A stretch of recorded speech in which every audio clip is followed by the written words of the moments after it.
reflect the national priority. One,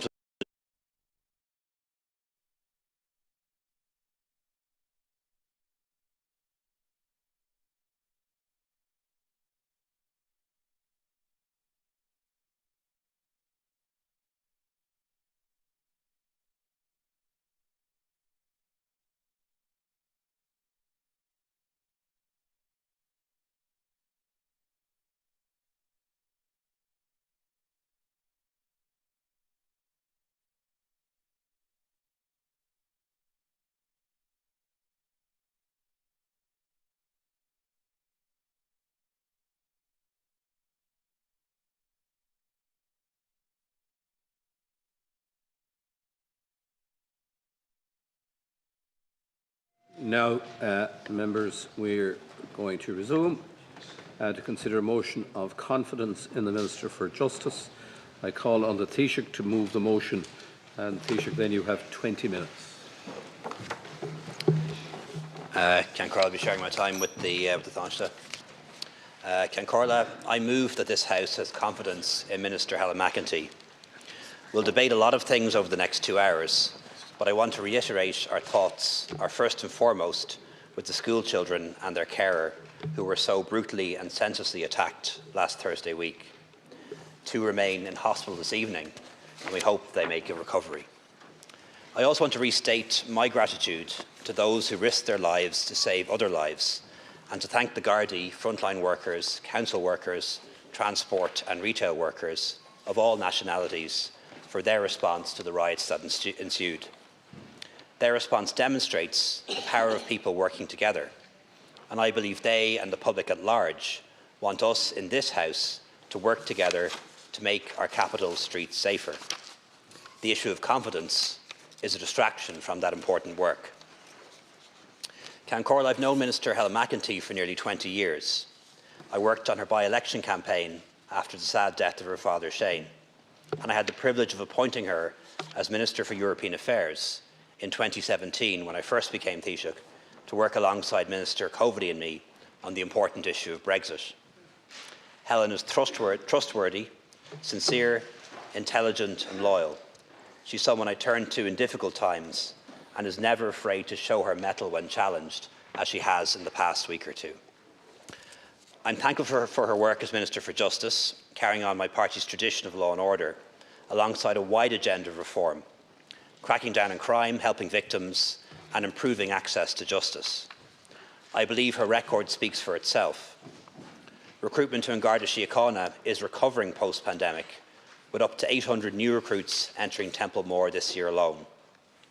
She's negotiated the highest budget for the Gardaí ever, over 20% higher than when she started in office in 2020.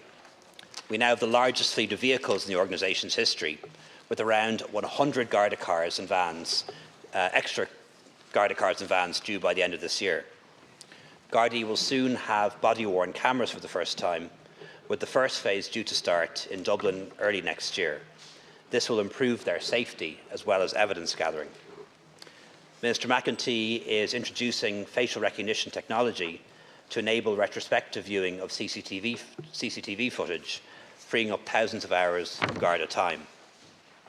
Minister McEntee has already doubled the maximum sentence for assault causing harm, increased the sentence for conspiracy to murder from 10 years to life, increased the sentence for assaulting a Garda or emergency worker from 7 years to 12. She's also working to crack down on the proceeds of organised crime, and the number of gang-related murders has fallen significantly on her watch. She's working on the overhaul of archaic licensing and nighttime entertainment laws, reforming our defamation laws, modernising our outdated incitement to hatred and hate crime laws, creating a new dedicated family court. And I believe no minister has done more to combat violence against women than she has. She's also appointed more judges and has a plan to expand prison capacity. I know we need to ensure that people are safe and feel safe in Dublin city centre. I've committed as Taoiseach that the full resources of the state will be available to the Minister and Garda Commissioner, and I'll make sure that there's leadership and coordination from my office in that regard. We need a tough response to the riots, that's clear. But we also need to understand why some people reacted in the way they did, and to what extent the riots were orchestrated by subversive elements. These riots do not reflect the wishes of the vast majority of people living in Dublin's north inner city. I know that. Of the 48 arrests, only 4 were resident in Dublin 1. Count Corla, in politics we will always have disagreements, but I think there also needs to be a sense of proportion and balance, and unity in times of real crisis. The Sinn Féin motion of no confidence was a political stunt, unnecessary and counterproductive. People want us to work together to improve law and order, not just in Dublin, but across the whole country. Removing the Justice Minister and the Garda Commissioner, which is Sinn Féin policy, would be a victory for those who engaged in violence and incited violence on our streets. It would embolden them to strike again, and that above should be sufficient to vote with the government here tonight. Ceann Comhairle, I would not have confidence in a Sinn Féin member becoming Minister for Justice. I would not have confidence in a Sinn Féin member as Minister for Justice proposing the appointment of the next Garda Commissioner. Sinn Féin has talked a lot about horrific events unfolding in the Middle East, and rightly so, but they will not acknowledge war crimes that may have happened in this country. Crimes committed in our name by terrorists the Irish people always rejected. Crimes like the Enniskillen and Warrington bombings, in which children were killed. Their justification is reminiscent. It wasn't deliberate. They weren't being targeted. They were just collateral damage. Crimes like the murder of Garda Jerry McCabe, Patrick Kelly and Austin Stack. And of course, Sinn Féin politicians, when asked, and they're not asked often, will use every word imaginable to avoid admitting that these things were crimes and that the perpetrators were criminals who should be dishonoured, brought to justice and punished. That's why we cannot have a Sinn Féin Taoiseach, why we cannot have a Sinn Féin Justice Minister, and why we cannot have a Sinn Féin Defence Minister in the next government or any government. Ceann Comhairle, the events of the 23rd of November were a real shock and not something we're used to in Ireland, thankfully. We need to make sure that these were exceptional events, and I vow that we will.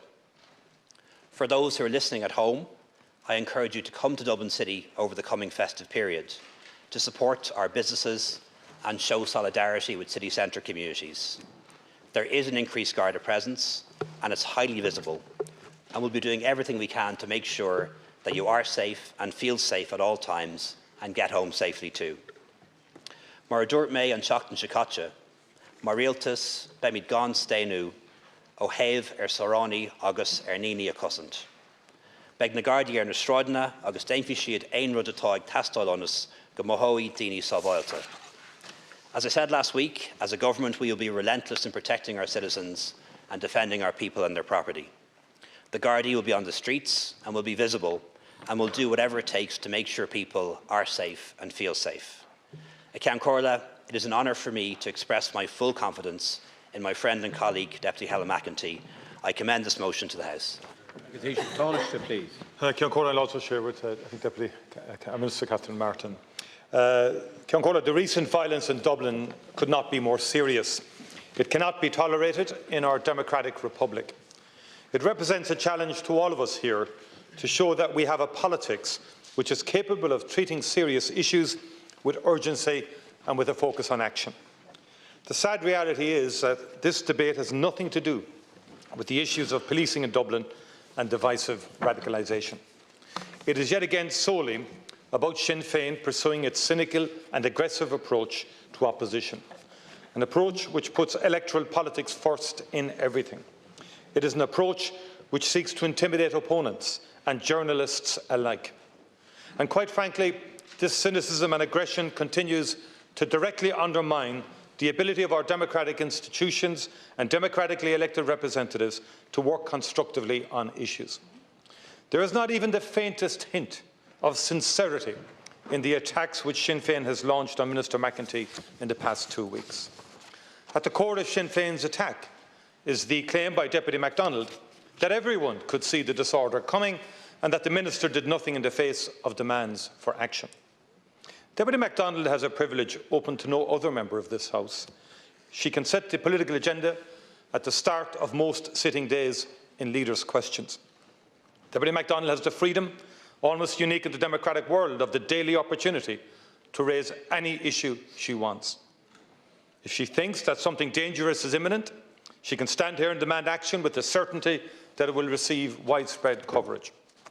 Yet, in spite of her claim that the dogs in the street knew a riot was about to happen, the Dáil record shows that in the past 3 months, in leaders' questions, she never once raised the violence she now says was obviously about to break out. Deputy MacDonald is one of the deputies for the North Inner City. She claims to have been aware of a rising tide of extremism, yet did not think it was important enough to come in here as a party leader and demand action. If Deputy MacDonald was concerned about Gardaí being abused on O'Connell Street, all she needed to do was consult her front bench, which includes unique expertise on such behaviour. If she thought criminal elements in the North Inner City were a threat, she might have been more open when answering questions about her personal support for the political career of a notorious violent criminal, a person with direct links to the nastiest gang ever seen in this city. After many years of close association with an organisation which Deputy MacDonald's own constituency organiser and former adviser to Michelle O'Neill last week told the High Court was criminal and terroristic, Sinn Féin continues to demand that basic standards accepted by every other party not be applied to its behaviour. It is true that in the past 12 months there have been an attempt by Sinn Féin to claim to be on the side of law and order. However, the defining characteristic of the party's approach to policing on both sides of the border has been its conditionality. Support has been given and withdrawn depending on what suits that party and whether one of its own members is being investigated or not. The truth is that we can all see through the opportunism and cynicism at the heart of this debate. It is a terrible statement about Sinn Féin's approach to serious issues that its first impulse after the violence was to see how to get political advantage out of it. In the appalling words of Deputy O'Reilly, which I hope she will have the decency to withdraw, Sinn Féin decided to, quote, take out Minister McEntee. For a party with Sinn Féin's connections, to call for an opponent to be taken out is not something we should allow to be normalised. There is no doubt that there are extremist elements at Ceann Comhairle who exploited the tragic stabbings on Parnell Square. As they have done in many other instances, they have sought to promote the idea of a rising conflict and the need for people to take direct action. They seek to exploit and develop fears and turn them into the type of aggressive divisions which have been common in far too many countries. Throughout the world, studies have shown that we are living in an age where polarisation is happening at a rapid pace, and that it is happening because it has been actively encouraged by forces on the left and the right. Political opponents are no longer being presented as people you disagree with, but as enemies and bad faith actors. Separate information bubbles are feeding this extremism and undermining the ability to have political debates focused on serious discussions rather than angry arguments. There is simply no way of denying that this is happening in Ireland as well. The language about take back our country and patriots defend our society and other such far-right language only needs to find a small audience for it to cause very serious damage. Where the aggression steps over the line and becomes threatening, we have to have the laws and the enforcement necessary to act. And just as importantly, we have to speak out against those who seek to promote and then exploit division. It also must be said that the atmosphere which feeds aggression and division is much wider, and there are those here who contribute to it. Nearly every person here who holds ministerial office has seen this in the rising number of cases of verbal abuse and intimidation. Look at how casually members of some parties accuse others of being traitors and betraying the nation, and you see people contributing to a dangerous atmosphere. Only this weekend, the People Before Profit group distributed leaflets in Cork city centre, which had the headline, "The police are not on our side." The previous weekend, hundreds stood by as the headquarters of the Department of Foreign Affairs was vandalised. In recent weeks, we've also seen loud abuse directed at members of a government on this issue, on the issue of Gaza, in spite of our active and almost unmatched support for the people of Gaza. If you promote aggression towards your opponents, if you sit in Parliament but claim the legitimacy of the street, if you ignore abuse by your own supporters against your opponents and against independent journalists, then you are directly feeding the atmosphere of aggressive and divisive activism we should all be opposing.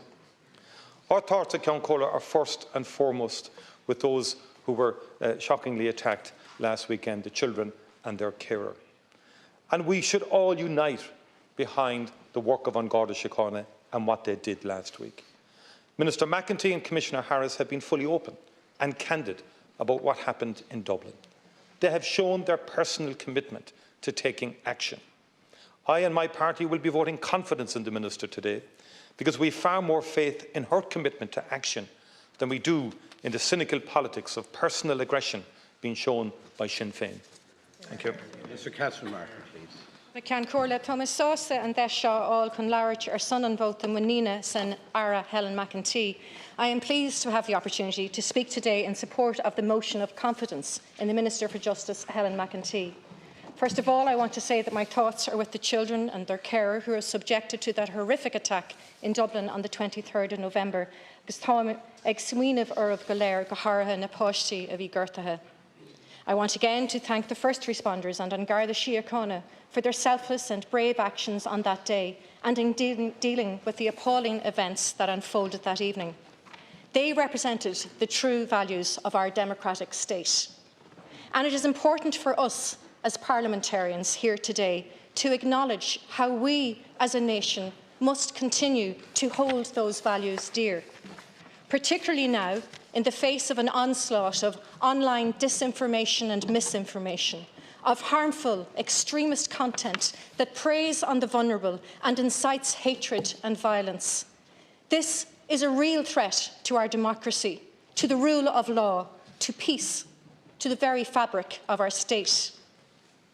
Now is not the time to be playing petty party politics. It is not the time to stoke division or seek political instability. And it is certainly not the time to be looking for headlines and heads. Now is the time for unity of purpose across all parties. It is a time for us to work together in this chamber to support all efforts to protect the key pillars of our democracy. That is exactly what this government and Minister McEntee are doing. There has been a robust response to those violent events in Dublin on the 23rd of November. Over 30 people have been brought before the courts, and as Gardaí investigations continue, we will undoubtedly see more. A high-visibility policing plan is underway in the city centre, which will provide a reassuring visible presence. It will continue throughout the Christmas period and is supported by additional overtime provided by Minister McEntee, drawing in public order units, the dog and mounted units. And let us not forget that Minister McEntee has enacted and is enacting significant reforms to support our Gardaí, to protect our citizens and to make our country a safer place for all. She has increased investment in An Garda Síochána to the highest ever level, allowing for sustained, ongoing investment into Garda recruitment. Numbers in Templemore continue to increase, and we are on track to have over 700 new recruits into the college in 2023. 237 new Gardaí have been recruited so far this year, with a further 151 to be attested later this month. A new Garda recruitment competition will open again in the coming weeks. Minister McEntee has been a proactive Minister for Justice, driving the modernisation of our laws to counteract hate crime and hate speech.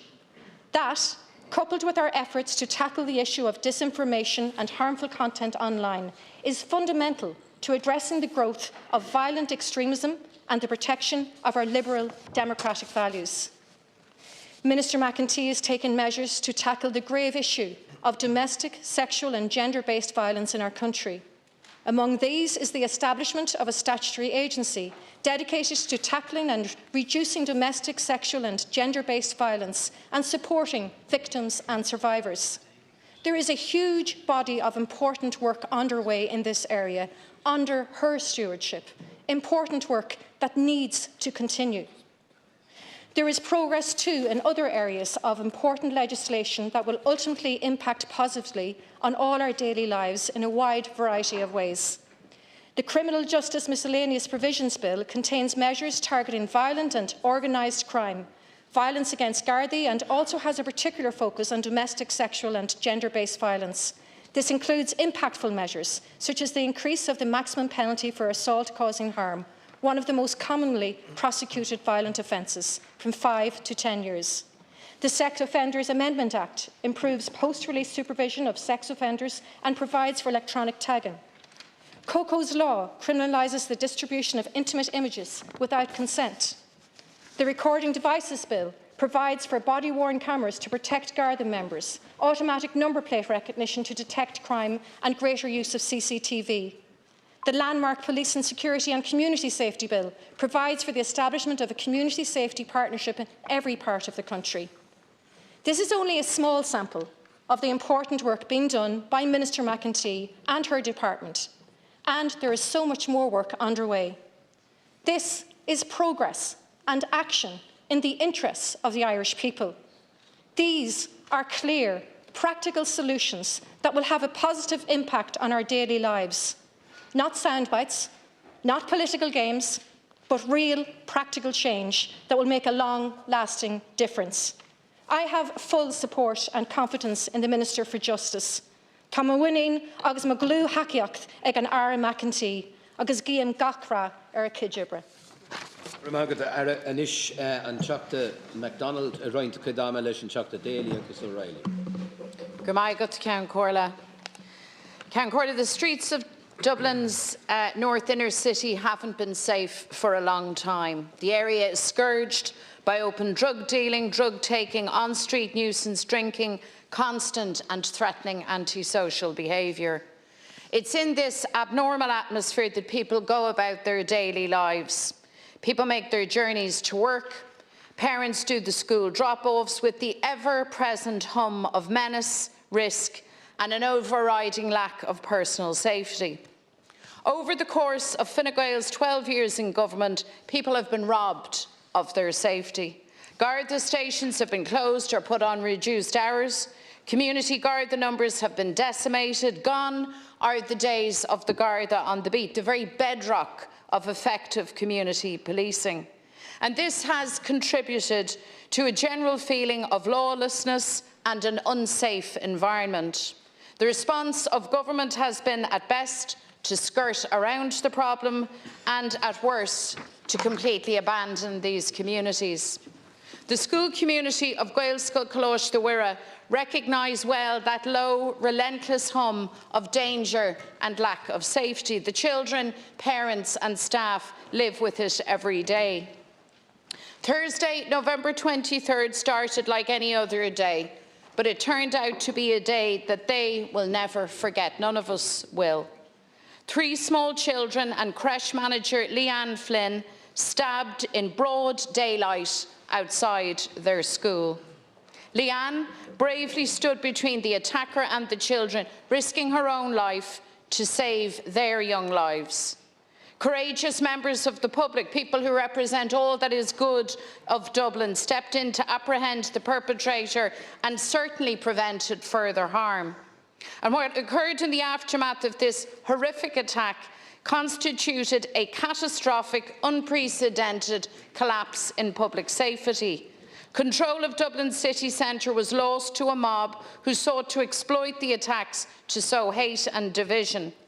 As those poor children and Leanne received emergency treatment in hospital, there was mayhem and destruction on the streets of our capital city.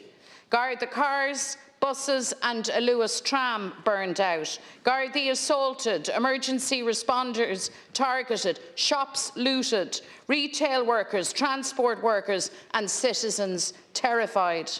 Everyone who stood their ground that evening deserves our praise and our thanks. Gardaí in particular are to be commended. They came under sustained attack. They were very much in the way of danger. This riot was entirely predictable. It was coming. The instigators didn't try to hide their intent. It was openly orchestrated immediately following the attacks. But there was no plan to respond. According to the GRA, the Garda Representative Association, no central instruction issued to Gardaí. They were left to organise themselves on WhatsApp. It's clear this riot compounded the fact that was compounded by the fact that there was not enough Gardaí at hand in order to support their colleagues. To be clear, I have full confidence in An Garda Síochána. I have zero confidence in the Minister for Justice. And in any other walk of life, in any other organisation, the person presiding over such a colossal failure would be sacked. Those who vote confidence in the Minister tonight are endorsing grave failure. Over the last 12 days, much has been said about the riots, but not enough has been said about what happened earlier that day, the stabbing of 3 small children and Leanne Flynn. The gravity and trauma of this horrific attack hasn't been fully acknowledged or fully understood. It took nearly 2 weeks for government to reach out to the school community. Many parents tell me that they feel forgotten, vulnerable and afraid. They are angry. Incredible work was done to get the children back to school, and I want to acknowledge Moonshore Paul Hansard and his staff. But it has to be asked, in the immediate aftermath of this attack, where was the emergency response from government? Only days after the stabbing of 3 of their classmates, and as Leanne Flynn lay in her hospital bed, it was back to business as usual for the area surrounding Gaelscoil Tánaiste the Wirra. Strangers street drinking and not a Garda in sight. Those of us... Oh, no, sorry. Please. Nobody interrupted anybody. Those who live... Sorry, but... What's the point of order? The Leader of the Opposition has quite disgracefully misled the Dáil. There was contact from government with the school within 24 hours of the events. Several ministers did so. She knows that. It's deliberate misleading, and it should be withdrawn. I call on her to be decent for once and withdraw it. Please, I'd like, can we please conduct the business in an orderly fashion? When the turn returns to government to speak, you can refute what has been said by Deputy MacDonald. Now, should be withdrawn. Fine, but are you going to withdraw it? I am not. Right. I'm stating the facts on the record of the Dáil. Those who live... Please. Those who live and work here, who walk these streets, who've grown up in Dublin and who love this city, know the score. The broken lives, broken spirits, broken health and bodies of the walking wounded. Government refers to them as vulnerable. I call them the brutalised, the forgotten, failed by government after government. By a system and a state that grinds them up and allows them to fall through the cracks, and then wrings its hands in faux outrage when we reach a horrific flashpoint. I refer to those who called the streets their home. Government should be held to account for the hardship that these people endure. Small children should never have to witness it or to bear or to shoulder that traumatising burden. They congregate in huddles. They congregate in our city centre. They've nowhere to go once the hostels chuck them out in the morning. And they gather every day at the Garden of Remembrance opposite Gaelscoil Tánaiste the Wirra, and each and every one of them has their own heartbreaking story. They hang around. On Thursday, the 23rd of November, a random individual was hanging around the school, and there was nothing new or particularly alarming there. But on this day, a knife was produced, wounds were inflicted, blood spilt, children screamed, sirens wailed, word spread, and parents, hearts in their mouths, ran to the school. The panic was overwhelming. The fear, is my little one hurt? For 3 families, the news wasn't good. The nightmare of every parent came to pass, and for Leanne Flynn's family, a horrifying reality dawned. Let me be clear. The only person responsible for that stabbing nightmare is the perpetrator. Those responsible for the riot were the rioters. But it is the responsibility of the Minister for Justice to ensure that our streets are safe, to ensure that An Garda Síochána have the resources that they need, and she failed in these responsibilities abysmally, with very dire consequences. Bhí an Tánaiste McEntee I gceannas nuair a hit an fólíneacht in our bríomh cathair as sa chéile. Ní féidir le hí fannacht sa fust, caithfí sí imacht. For a very long time now, our streets haven't been safe. Despite communities and businesses crying it from the rooftops, there has been no step change or urgency from government. But that change has to start now. Even in these darkest of times, I believe we can turn the tide back in favour of community. With the right policies and determination from government, confidence in public safety can be restored and strengthened. Our communities and the Gardaí who we send out to uphold public safety deserve that. It's time to make public safety the priority, to give Gardaí the support and resources they need, to put more Gardaí on the streets, and to invest in strong, compassionate communities. You say that we are politicising this issue. Let me say it clearly. There is nothing more political than keeping people safe. In fact, the first responsibility of any government worthy of the name is to keep its citizens safe. And to make sure this happens, we need a major change of direction. But Minister McEntee has proven incapable of providing the leadership, the direction and the purpose needed to make our streets and our communities safe. The Minister's position is untenable and she must go. 5.5 minutes remaining, Deputy Daly. We have no choice but to bring this motion. We have no choice because the problems are so serious. They have been raised but not addressed in an adequate way. We highlighted the problems that existed and continue to exist within criminal justice. We said there was a crisis with Garda morale. The Minister said there was no crisis. We said you need to complete the new regulations for Garda Reserve in order to improve presence on the street, something demanded by retailers, workers who feel unsafe, shoppers and Gardaí, but we're still waiting. The various representatives for justice who stood here from Fine Gael maintained that a target of 1,000 new Gardaí this year would be met, when clearly from early summer that target was unachievable. Maintaining that mantra damaged government credibility. The number of serving guards has decreased year on year over the past 4 years. I know and accept that morale in An Garda Síochána is in crisis. Many guards are buying back their pensions in order to leave early. Resignations are at an all-time high. And coming down the tracks is the cohort of Gardaí who joined in the mid-90s when recruitment reopened after the intake of guards had slowed in the late 80s and early 90s. In the medium term, we need to recruit from the new communities, and that's accepted by An Garda Síochána. In the short term, we need to allow Gardaí management to recruit reservists, which they haven't been able to do since 2017. There's been no urgency in helping Gardaí to achieve this, and government hasn't listened, or if they have not delivered. We could have waited for Fine Gael to make a decision, like it did with 2 of its previous 3 Justice Ministers, but it wasn't going to this time.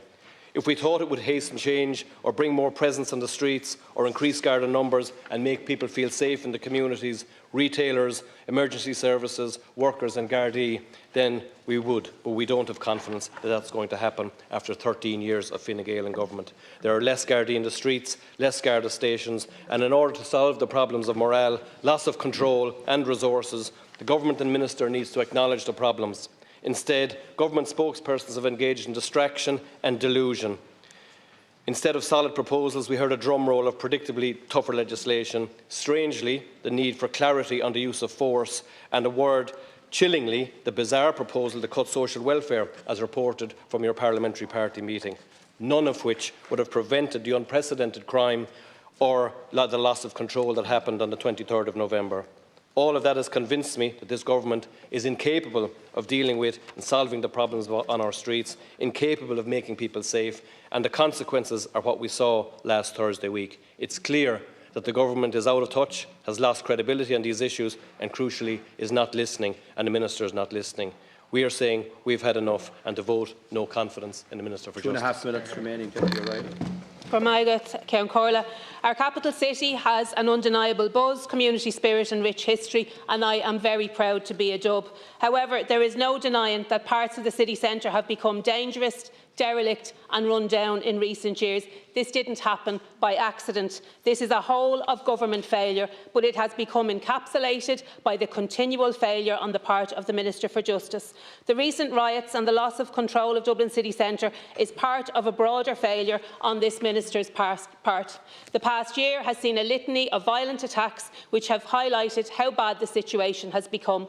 The situation has been broadcast around the country and to the world. Indeed, parents warn their children of the dangers of Dublin City in the same way that embassies are now warning their citizens. And these are just the stories which lead the news cycle. There are countless acts of violence which go unreported and unrecorded. And is it any wonder, with 500 fewer Gardaí on the streets, so what's the point in calling when you know that the station is understaffed and they're not going to be able to send someone out? And it gives me no pleasure, Minister, to highlight these issues or to point out that Dublin city centre has not felt safe for a long time. But I have no faith that things will get better with this Minister or under this government. And this is not something to be laughed at, Minister. I'm glad you can knock some sport out of it. This is incredibly serious. I have no faith that things will get better with you or with your government. Your record speaks loudly, and the fact that there are nearly 500 fewer guards on the beat in Dublin City is a measure of your lack of sincerity. For years, Sinn Féin and others have proposed solutions and called for these issues to be addressed. Investment in the Gardaí, increased numbers and equipment, investment in disadvantaged communities, youth clubs, sports facilities, jobs club and so on, investment in education, further education, investment in supporting employment and re-employment. Furthermore, Minister, business owners in the city centre have shared with me umpteen times their concerns about the impact of this everyday crime and violence on their businesses. Shoplifting, break-ins and threats to staff are sadly all too common. For over a year, some Dublin city-based business groups have been requesting a meeting with you, Minister, regarding crime and antisocial behaviour, but it was only in the immediate aftermath of the riots that that was granted. Workers have shared with me their experience of violence, abuse and harassment as they work in the city centre. That's happening when they're in work, when they're going to work and when they're coming home from work. Does this sound like a safe city? Does it sound like a city that the Minister has engaged with? Does it sound like a city that the government cares about? Not to me, not on the basis of your current and past performance. And it is for that reason that we have no confidence in this Minister. Deputy O'Riordan.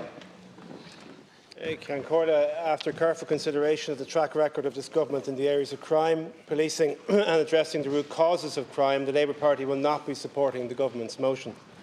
We did not rush to political point scoring in the aftermath of November the 23rd.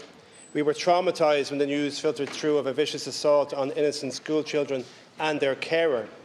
That shock was compounded when we saw images of law and order breaking down in the centre of our beloved city. We didn't look for political advantage. We didn't join the calls for the Minister or Commissioner to resign, as our first instinct was to focus on the far right and the depleted and demoralised state of An Garda Síochána. The time for political accountability has now arrived. It is important in a debate as partisan as this to point to the Minister's successes. Her advancement on the Domestic, Sexual and Gender-Based Violence Agency Bill is to her credit. Her support of Brendan Howland's COCO's Law initiative to criminalise the non-consensual distribution of intimate images, her move to tackle stalking and sexual harassment, and her prioritisation of hate crime legislation. These measures are dismissed by some in this chamber as culture war issues. Tell that to the parents of cyber-bullied suicidal children, to women who have been sexually assaulted, raped or beaten to a pulp in their own homes, or to those who live under the constant fear of being attacked for who they are. So, Minister, you have had your successes and we have worked with you to achieve them. And your failures are not yours alone. They must be shared across government, and the government needs to take responsibility for them. It is a cross-government failure to properly resource An Garda Síochána, to bring the Garda numbers up to a level needed to match the increase in the size of the Irish population and the changing nature of modern policing. It makes no sense that we have a Garda force at the same level it was 20 years ago, with a population which has grown by over 1 million people in that time. There is a lack of civilisation in the Garda force, 20% here compared to 50% in the UK, leading to more Gardaí doing more administration than ever before. It is a cross-government failure to not tackle the morale, recruitment and retention issue in An Garda Síochána. The statistics don't lie in terms of Garda resignations in 2023, 142 at the end of October this year, 5 times the number of 2013. The Gardaí threatened industrial action in October, which was averted at the last minute. You still insist on policing this city on overtime. The promised 1,000 extra Gardaí has not materialised, with only 633 trainees entering Templemore this year and an intake from January being brought forward to Christmas in an apparent attempt to massage the figures. Even in this debate, the Taoiseach has said the number is 800, Minister Martin has said the number is 700, the Garda Commissioner has said the number is 633. It is a cross-government failure to properly tackle the far right. No myth-busting public information campaign to dispel the lies they are propagating. It appears the government feels that they'll wear themselves out. So if they close down libraries or burn out tents or riot at the Dáil or block the Port Tunnel or place blockades on roads or spread misinformation online or protest at accommodation centres, they'll eventually get tired. Well, they didn't. They just set O'Connell Street on fire. Your failure is threatening the safety of everyone they target. You have also isolated Minister O'Gorman and given him zero cross-departmental support. We're now at the point where, at the very moment people of colour are feeling most uneasy about wandering the streets of Dublin, you've decided you can no longer put a roof over the heads of people seeking international protection. What a colossal failure. It is a cross-governmental failure to engage in genuine reform of our prison system, our drug policy, or to properly tackle the causes of social exclusion. Our prison system is vastly overcrowded. In September, the Inspector of Prisons criticised the degrading conditions in some overcrowded prisons. Governors tell me too many prisoners are there because of addiction issues or mental health challenges. Your response? We need more prison spaces. On drug reform, you show no appetite to grab the historic opportunity the Drug Citizens Assembly has offered you. 6,400 people charged with possession for personal use alone this year. A complete waste of Garda time, but you've shown no vision for change. Disgracefully, you've made no effort to open the medically supervised injecting facility, even as a mobile service, because the lives lost to addiction are not a high priority for your government. Your rhetoric in these last 12 days gives us no confidence that you have a real interest in addressing the root causes of crime. Those young people on the edges, seeking empowerment and respect, so vulnerable to a drug gang or a hate movement, who knows what buttons to press, and you have handed them more material. They need a good, honest beating. Social welfare deducted from them, and you use the term scumbags. There isn't a youth worker in the city who doesn't think that you've all made their jobs more difficult. Would you call a tax-evading farmer, businessman or banker a scumbag? DESH principals have begged you to address intergenerational trauma within the most acutely disadvantaged children, and you've said you'll review it in 2024. And the very section of An Garda Síochána that can do the most in building relationships on the ground, fixing issues before they start, Community Gardaí, is the area under most strain from your failures.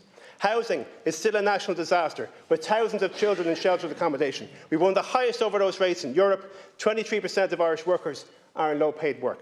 Minister, you have to deal with the issues we have raised. You can't accuse us of playing politics. You can't accuse us to have acted inappropriately, as it wasn't us who produced photographs of vulnerable individuals in the Dáil chamber. You can't shout Jonathan Dowdall, the IRA or the Special Criminal Court at us. You can't accuse us of playing both sides on immigration in local communities, as you know that is not the Labour Party way. Your post-riot announcements regarding the policing authority and Twitter have both been flatly contradicted by those involved. We have no confidence in your government's management of justice issues in our country.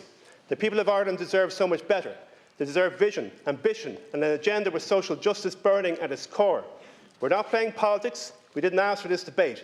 If you've asked this House to place confidence in you, we cannot do that for the reasons I have outlined. Hear, hear. Thank you, Deputy. Now, Minister Paschal Donoghue sharing with Ministers Knoxon, Butler, O'Donnell and Hayden. Ceann Comhairle, I stand to articulate my support for Minister McEntee and for this motion as a government colleague, but also as a TD for Dublin Central. And before I outline the reasons for my support for Minister McEntee, I want to address what was a disgraceful and at times disturbing speech from the Leader of the Opposition.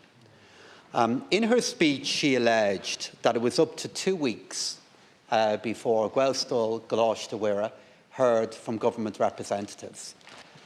Not only is that wrong, you also know that is wrong. You know it is wrong.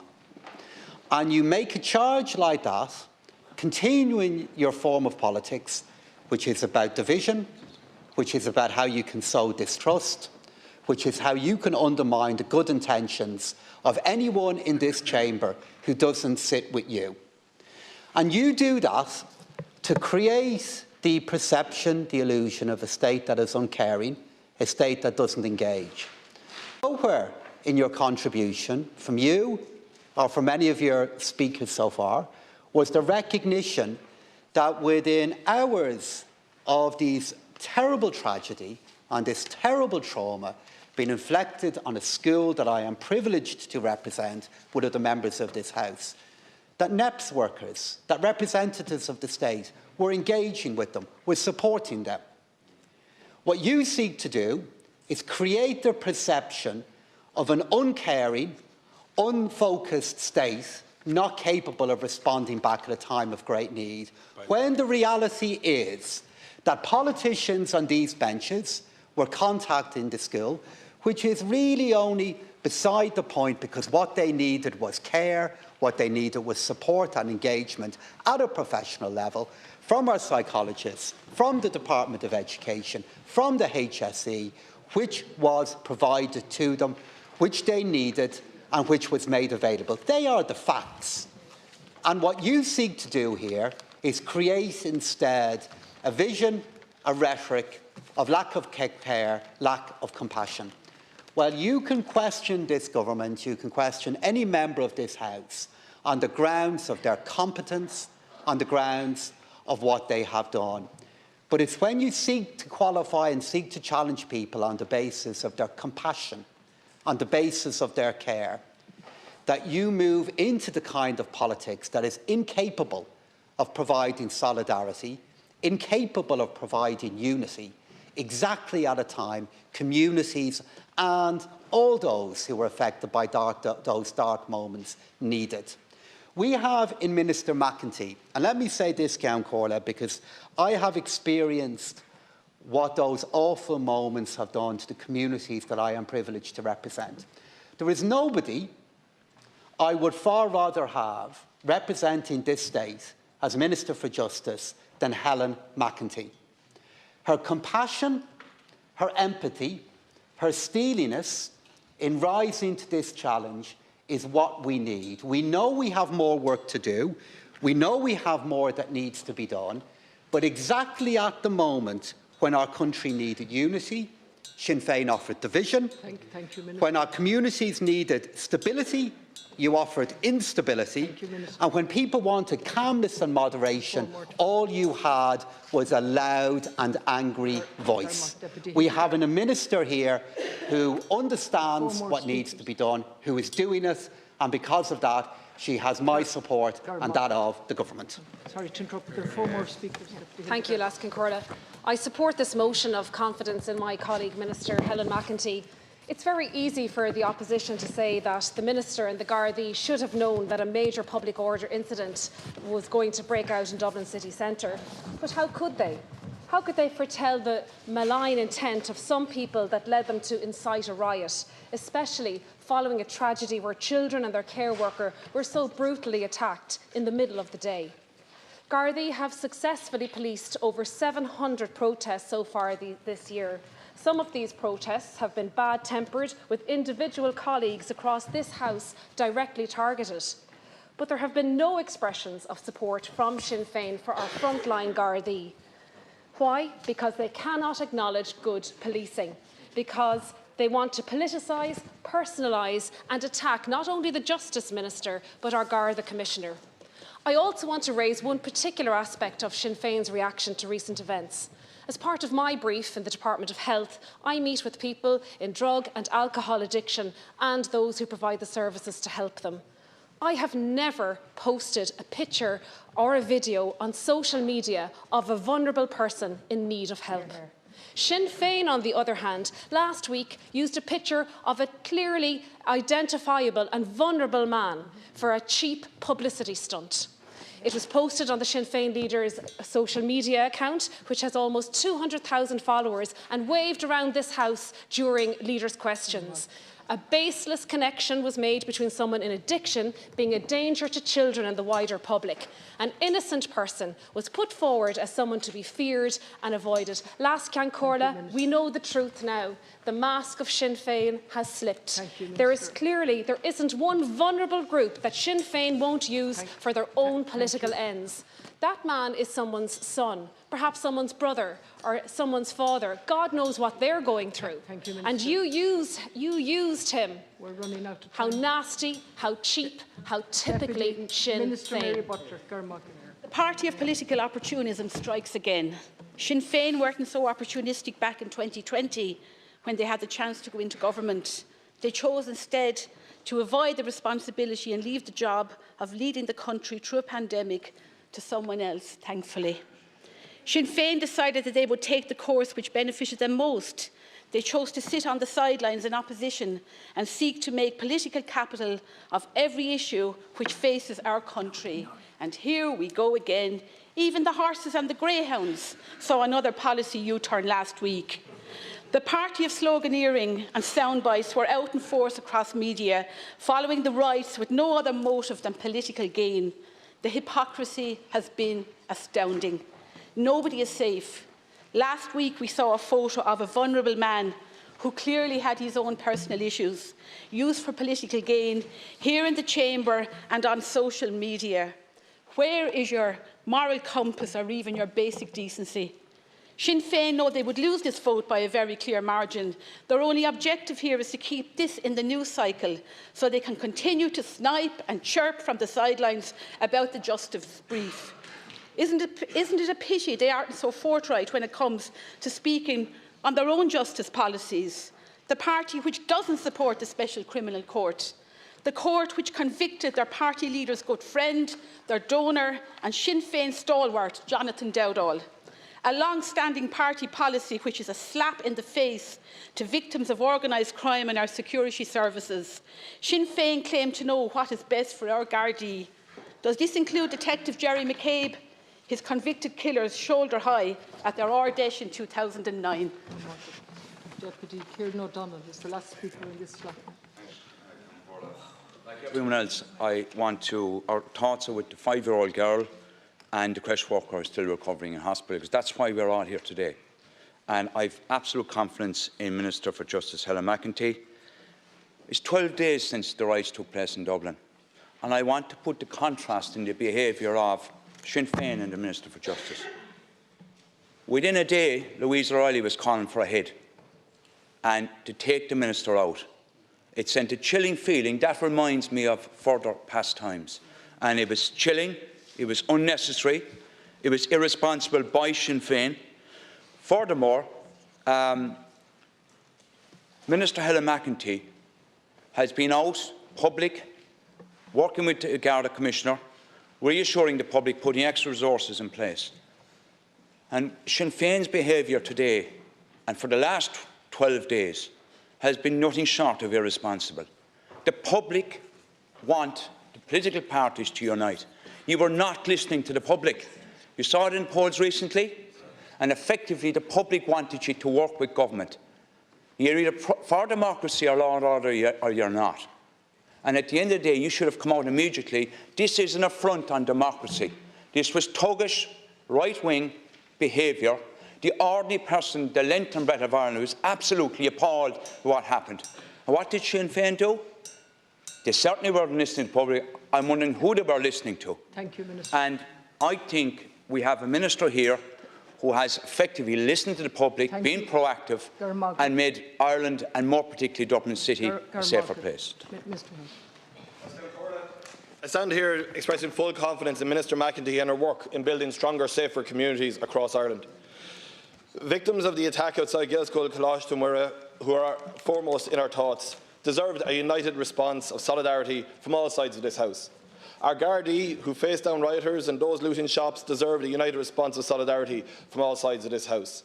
Our Gardaí and our frontline emergency workers, who undertake dangerous work every day in public service, know they have a united response from this government and some members of this House.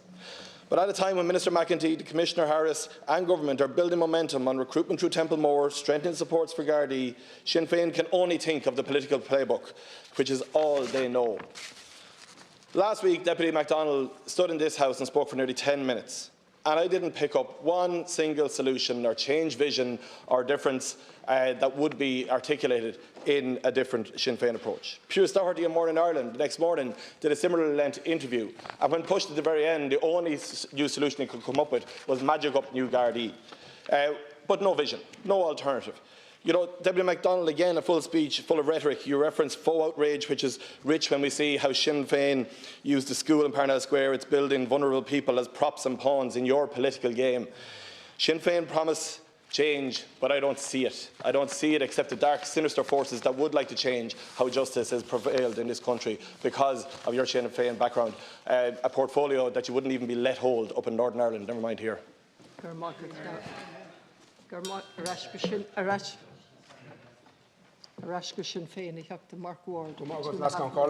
The government has accused Sinn Féin's attempt to hold the government to account as a distraction. I put to you that Fine Gael must have been distracted for the last 12 years as you held the Justice portfolio. You were so distracted that under your watch, under Fine Gael's watch, there are almost 500 less Gardaí in Dublin since you came into government. You were so distracted when 2 Gardaí who were on overtime from Rolandstown in my area were brutally attacked in Ballyfermot. Were you distracted when a rocket was fired at a Gardaí at a protest? Were you distracted when the rank-and-file Gardaí voted no confidence in the Garda Commissioner? Were you distracted when the US Embassy warned our citizens that Dublin was not safe? And were you distracted when Dublin burned 2 weeks ago? As a father whose children also attended a Gael school, I was appalled by the barbaric attack on 3 children and their carer outside Gael school, Tánaiste. The level of destruction and lawlessness that followed in my city last week was unacceptable and it was inexcusable. But this does not happen in isolation. You have allowed things to escalate. You constantly mention 3,000 Garda vehicles. Minister, do you know how many Garda vehicles were available in Clondalkin and Ballyfermot on one day last week? 1 Garda car for a whole area, a really disadvantaged area. Our communities feel abandoned by Fine Gael. You walked around Dublin with a fine Garda escort and you declared our city safe. I've worked as an outreach worker, meeting some of the hardest to reach members of society in our city and in our suburbs. I've lived in Dublin my whole life, and for the first time I don't feel as safe here. You've allowed law and order to disintegrate under your watch. And Minister, the reason I have no confidence in you as Minister, in order to fix the problem, you have to recognise there is a problem. You believe that Dublin is safe. Workers and families will disagree with you. The escalation of violence in my city will contradict you. The definition of insanity is doing the same thing over and over again and expecting different results. So, replacing one failed Fine Gael Justice Minister with another Fine Gael Justice Minister will not bring about the change that is needed. Minister, I have no confidence in the Minister, yourself as Minister of Justice, and I have no confidence in this government. The locals around Parnell Square, and in fact the parents and teachers of the children in Glasgow, Tánaiste, will tell you that there has been a worsening antisocial behaviour element surrounding that area for years. Yet it has taken the brutal attack of children and their carer for the Minister to do the job for which he was appointed. In a ministerial position of justice, where people's lives can be on the line, it is important to be proactive, not merely reactive, something that this Minister has simply failed to be. Why has it taken the stabbing of children and their carer and rioting that resembled something from a dystopian film to pledge ranges of actions for Garda effectiveness? There is no excuse for the way Gardaí were left high and dry that day. Control was lost, something that should have been foreseen was not, and a proper response was not put in place in time, which led to an escalation of violence, looting and destruction. And this is not just in Dublin, it is replicated across the country. In my own constituency, in Longford, there is 1 community Garda on duty Monday to Friday, 9 to 5, for a town of 11,000 people. At a time when on Garda Síochána there are communicate numerous potential threats to the community. The front page of the Athlone Topic recently, written with the Assistance Minister of Gardaí at different ranks in that district, had an underlying comment of shared concerns and fears that the downgrading of Athlone Garda Station would have on the town, the residents, businesses and Gardaí themselves. Minister, they can't all be wrong. We need new leadership. We need a better vision. We need a Minister for Justice who will actually step up and ensure that the necessary resources are put in place to guarantee public safety for all. It's not fair on residents, it's not fair on Gardaí. And I say that as somebody, Minister, that the Gardaí in Mullingar frequently come to seeking the CCTV footage from my constituency office.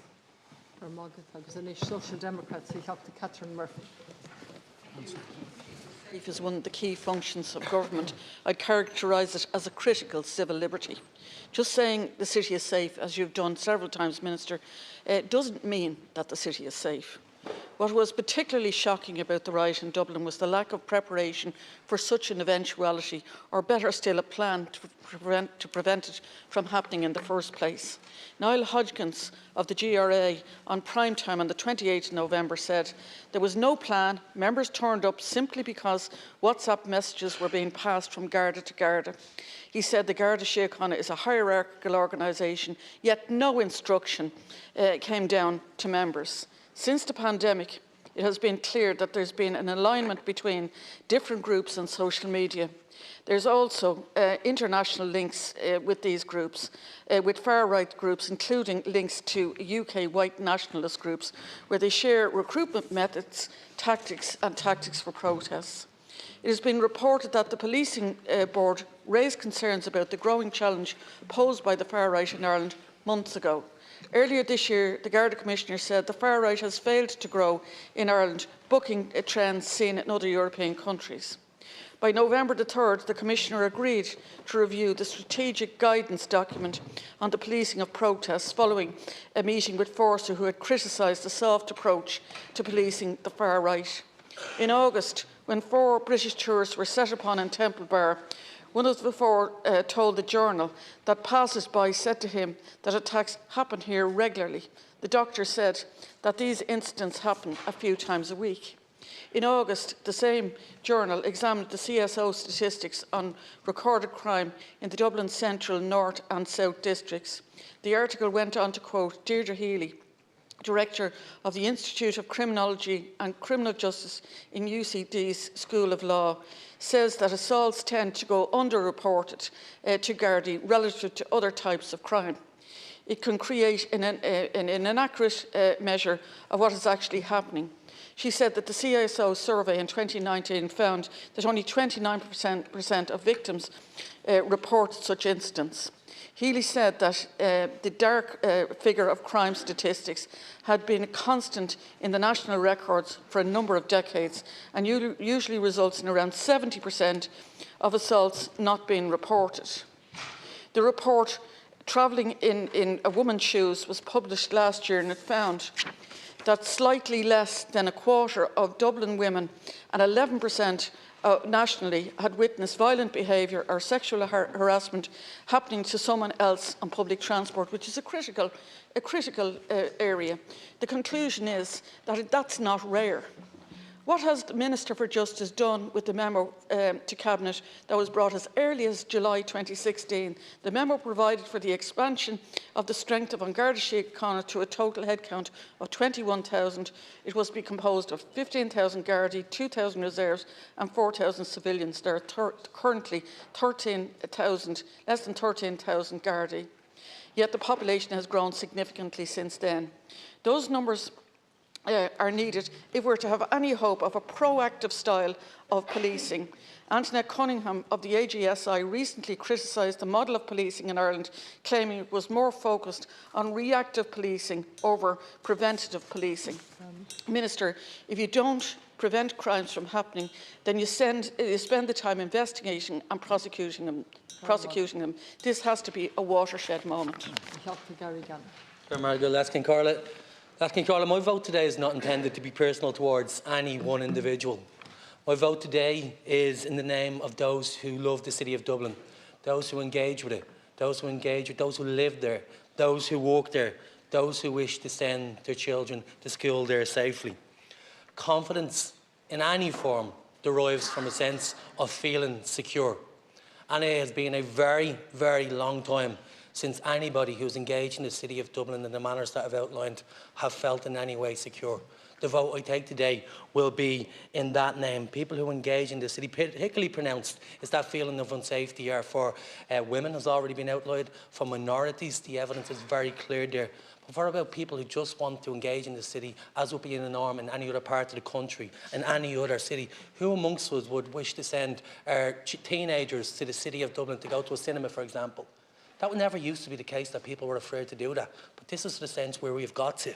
And simply that isn't the norm that we should have to accept. Much has been made of the need to come together, to work in collaboration. I honestly can't step away from the fact, for the best part of 2.5 years now, we have sought that collaboration.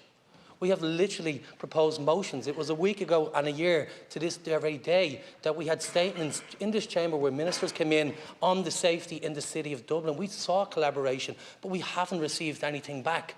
So in the absence of that collaboration, Minister, and I haven't heard from you in relation to collaboration, in the absence of that, it's only justifiable that we now seek accountability for those decisions that are being made with increasingly worsening conditions in the north inner city. This is not about any one individual's compassion. Far from it. It's often said that nobody has a monopoly on compassion. I don't believe that. This is about state indifference. This is about state neglect of a community. And if you walk through the community that I grew up in, the north inner city, you could not help feel that neglect. It reverberates off the walls. So this is what my vote will be in the name of today. It was a point made to me last week. In any other part of the country, parents' councils assemble to get a new playing pitch, to hold bake sales, to raise money for the Christmas party. In the north inner city, for too long, parents' councils, groups of parents have engaged with me as a public rep and others too, just in the manner of safety, so that kids don't have to walk to school through plumes of smoke, so that kids don't have to leave school and see people, vulnerable people, in various states of intoxication, open drug dealing, open drug injection. That is not the norm anywhere else, and I will not accept it for the norm of my community. There will be no return to normality. So I don't believe that those who have been charged with the administration of justice in my city, while I've watched that decline over a decade, are the ones to fix it. There's any number of issues that could be raised, but when I vote today, I'll be naming the people who love and engage in our city. There are 1, 2, 3, 4. There are 6 or 7 speakers in this slot of 11 minutes. Minister Roderick O'Gorman, 2 minutes. Thank you, Last Count Corla. When this government was formed, our programme for government clearly stated that Ireland was facing an epidemic of domestic, sexual and gender-based violence. And over the last 3.5 years, Minister McEntee has been absolutely emphatic in her response to this, prioritising the issue like no minister before her. She is providing leadership in tackling violence against women, a topic that was left unaddressed by successive governments for too long. She's unveiled an ambitious new 5-year zero-tolerance plan to tackle domestic, sexual and gender-based violence and ensure that all aspects of government are involved. She listened to those working on the front line against domestic violence and has spearheaded a new domestic violence agency, for the first time bringing together the fragmented responsibility for this issue into one organisation. She's overseen a substantial increase in funding for NGOs responding to DSGBV, an additional 12 million in budget 2024 alone, and has outlined a clear pathway to doubling the number of refuge spaces. And she's prioritised legislation to keep women safe, increasing the maximum penalty for assault causing harm, introducing a new standalone offence of non-fatal strangulation, championing an offence of stalking and strengthening the law around harassment, and passing Coco's law, criminalising non-consensual distribution of intimate images. And I think it is really important that we call out that pernicious suggestion that's featured in the last couple of days, a suggestion that somehow domestic violence isn't a real justice issue, a suggestion that it's somehow a soft focus issue, and that is a suggestion that is based fundamentally in misogyny. Domestic violence is a crime. It's a crime deserving the commitment, the dedication and the effectiveness shown by Minister McEntee. It's a crime that this government is determined to continue to addressing. And I'm grateful to Minister McEntee for her leadership in tackling this issue, as I am at so much else she has advanced across her brief. She has my full confidence and I'll be supporting her this evening. Minister Jack Chin. Thanks, Lascan Corda, and like others, my thoughts are with the children and the carers who were subjected to that horrific attack, and I have full confidence in the Minister for Justice, Helen McEntee. Minister McEntee is a person of absolute integrity and dedication, committed to reforming our justice system to make Ireland and our communities a safer place for all. On justice issues, I have absolutely zero confidence in Sinn Féin. I have zero confidence in Sinn Féin as a party giving the Gardaí the support they need to deal with the far right who want to undermine and destroy our country. Sinn Féin have seen a political opportunity and seized on the recent horrific events for their own political gain. This is pure political exploitation at a time when we have a sinister movement trying to undermine the very foundations of our state. And Sinn Féin wants to talk about justice.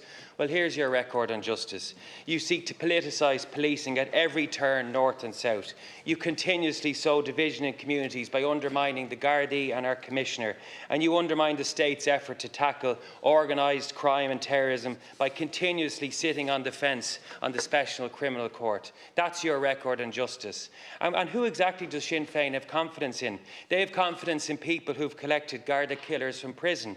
They have confidence in kangaroo courts and their own unique brand of rough justice. They have confidence in some members of their own parliamentary party who try to storm government buildings, who try to break the line of Gardaí on our streets. And we saw at the last election, they have confidence in party members who continuously talk about breaking the state. It doesn't surprise me that Sinn Féin opposed the security of the state so routinely when many of its own members have come to the attention of our Gardaí. People don't want political games. People don't want heads on plates. They want An Garda Síochána and our Justice Minister united with grown-up politics, and they want to fight against those who instigate disorder, division and destruction on our streets. Minister and I have full Richmond. confidence in Minister McEntee. Minister Richmond. Like others, my first thoughts speaking here this evening are, of course, with the victims of that tragic attack Thursday a week ago. But I rise here, Lascan Corla, to state my absolute 100% confidence in Helen McEntee as Minister for Justice, in her record as Minister for Justice and her response to those tragic events of the last week or so. Lascan Corla, over the last couple of days, we've had the provisional propaganda machine telling us all that we need to listen, speaking about listening. But I have to ask the Leader of the Opposition, has she done any listening? Has she done any listening to the people in her own constituency, the businesses, the publicans, the workers, the restaurateurs, who all they hear from her and her party over the last 10 days is absolute nonsense, talking down the city that so many of us love, talking down the businesses, putting those businesses, Deputy Doherty, as you shake your head, at risk. Many of them don't know if they'll reopen their doors after Christmas. Many of their workers do not know if they'll have a job to return to. But rather than uniting behind our capital, getting people back in, driving that sense of safety and cooperation, we have once again, on average, every 3 months, Sinn Féin put down a no-confidence motion in a government minister. They have absolutely zero ideas how to be an opposition party, and Lord knows what they do if they're a government party or, God forbid, they take over the Ministry for Justice. I am proud of Helen McEntee as the Minister for Justice. I'm proud of her record. I'm proud of my party's political tradition going back to the foundation of the state, the foundation of Garda Síochána, and my political record that my party's political tradition does not haunt families and communities around this state, north, south, east, west, to this day. Minister Madigan. Thank you, Lascan Corla. I first of all want to give my unequivocal support to Minister McEntee. On a personal level, I want to thank her for her incredible work around domestic, sexual and gender-based violence. It has been phenomenal, and the Taoiseach was right to say that she is the first minister to really tackle it in a really serious way. I have to say, Lascan Corla, I listened to what Minister Donoghue said earlier on in response to Deputy McDonnell's comments in relation to the school and in relation to the assistance that they received. As a minister in the Department of Education, I have to say I'm absolutely gobsmacked by what the Deputy McDonnell has said. If it is the case that Deputy McDonnell knows that the school has received assistance from NEPS, not within 2 weeks, Deputy, within hours, NEP's Education Psychological Service was in the school by 2 o'clock that day. And you're saying here, as a fact, Mary Lou Trump, fake news, that the school received no assistance for 2 whole weeks. Now, I would actually ask you seriously to withdraw that comment, because it's completely incorrect.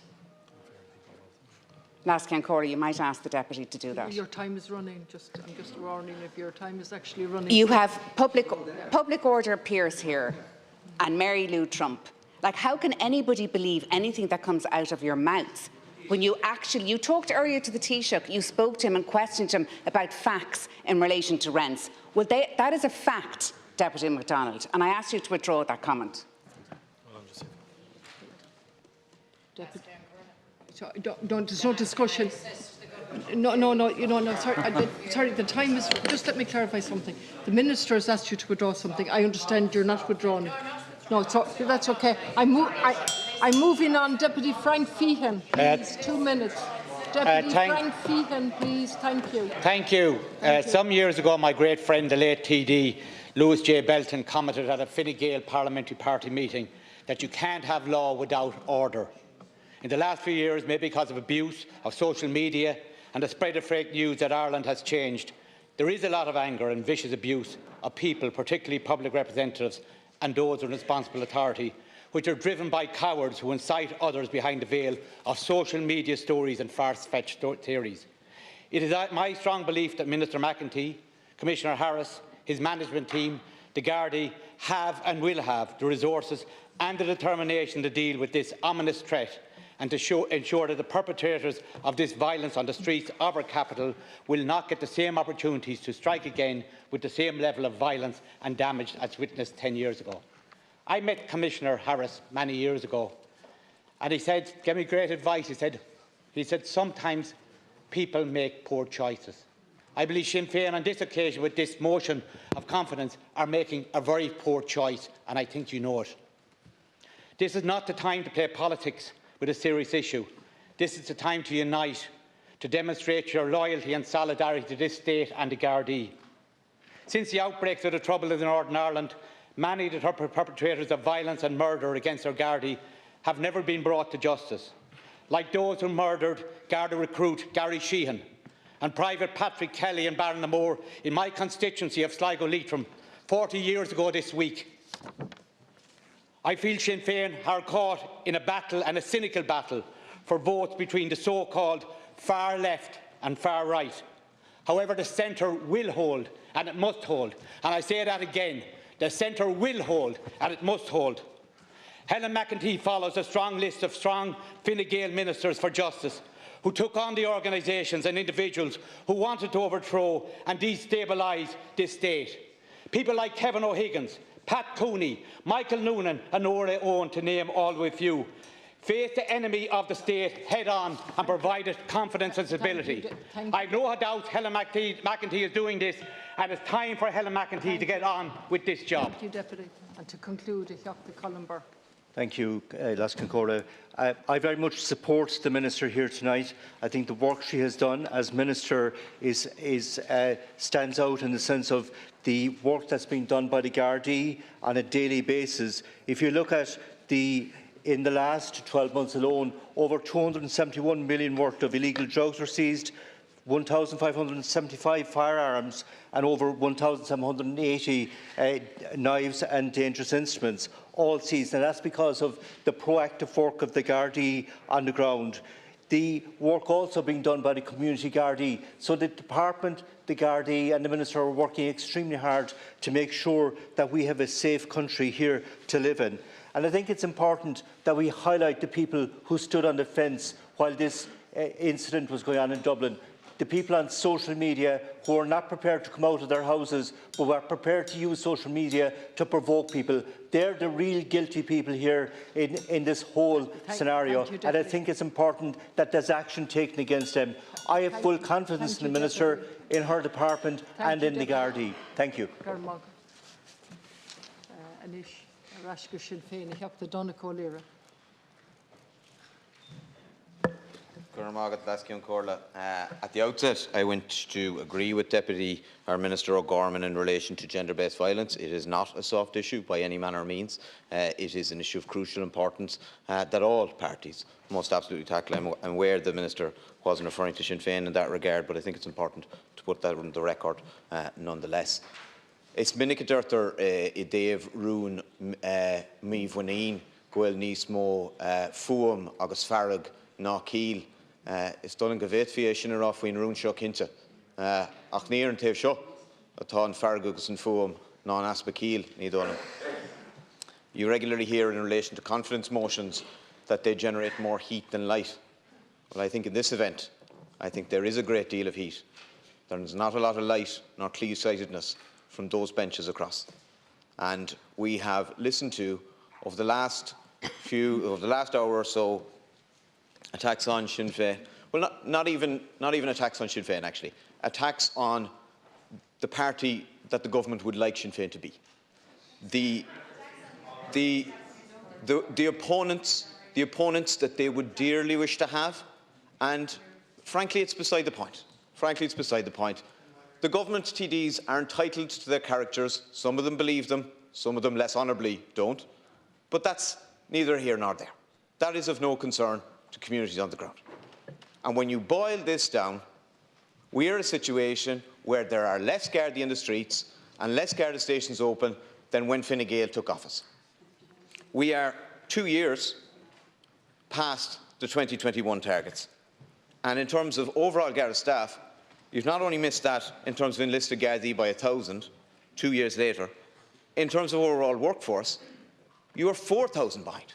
4,000 staff behind between enlisted Gardaí, Garda Reserve and civilian staff. 4,000 staff behind. That has real-world consequences. You cannot dispute that. What happened Thursday a week ago was incredibly serious. One of the worst sets of scenes we have seen in Dublin in many years. But it was far from an isolated incident. We spent the whole summer talking about antisocial behaviour and crime in the North Inner City. In the last few weeks in Cork, we had a petrol bombing and 2 shootings. In the petrol bombing in Onslow Gardens, a number of children were very fortunate to escape without injury. Earlier in the year, we had other shootings and some very serious assaults and incidents. And those real-world consequences exist for Cork and many other places. And the last cohort of 126 Gardaí, 1 Garda came to Cork. We've had 4 this entire year, 10% of the population in County Cork. 4 additional Gardaí. And, you know, this has been a political issue in Cork for years now. And I've raised it directly with a number of ministers at this stage. And we have the same routine every time. A minister comes down, the local senior ministers, they meet with the superintendent, oh, things are going to change, things are going to improve, we're going to make an investment. We get a couple of probationers over Christmas and they go back home in the new year. The same thing again and again. And it's leading to the situation where communities feel neglected and terrified when incidents like what's happened in Cork City recently, what's happened in Dublin recently, occurs.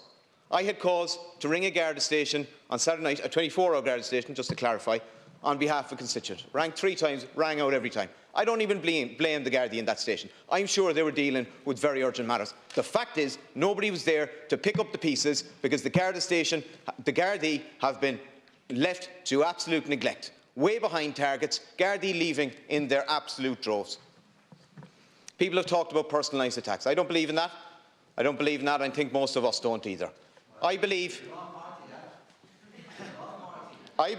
that, if you let me finish, please, I believe that Minister McEntee is a decent woman. I believe she's committed to public service. I believe she has empathy.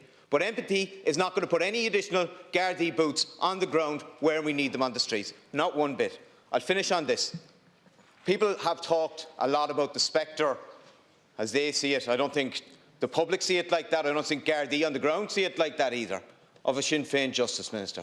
Now, I would ask you to imagine the situation with a Sinn Féin Justice Minister who had overseen a recruitment and retention crisis and Gardaí leaving their droves, serious public order incidents for years, the big story of the summer being the North Inner City being unsafe, culminating in the scenes that we saw last Thursday. And I'm asking you to imagine that Fine Gael and Fianna Fáil don't put a no-confidence motion in a Sinn Féin minister. You're having an absolute laugh. Tánaiste bugger. People Before Profit Solidarity, Paul Murphy, 4.5 minutes. Yeah, thanks, Tánaiste Corla. People Before Profit have no confidence in the Minister for Justice. We have no confidence in this government, and we want the government to go. The government is responsible for record levels of rent, record levels of homelessness, and almost record levels of house prices. The government is responsible for almost 1 million people being on some form of public health waiting lists. The government is responsible for not protecting people from the cost of living crisis, which saw corporate profits soar while ordinary people have struggled to put food on the table. The government is responsible for the deep inequality and deprivation which still exists right across our society, while private landlords make super profits, while big fossil fuel companies make super profits, while private health companies make super profits. What has that got to do with any of this? Well, it is those conditions which are exploited by the far right, turning people's legitimate anger not against those who are responsible, the government and the class that they represent, but instead blaming some of the most marginalised, some of the most vulnerable people in our society, asylum seekers, LGBTQ people and women. And how has the government responded to this abuse, to this incitement that we've seen from the far right? They've responded by conceding ground.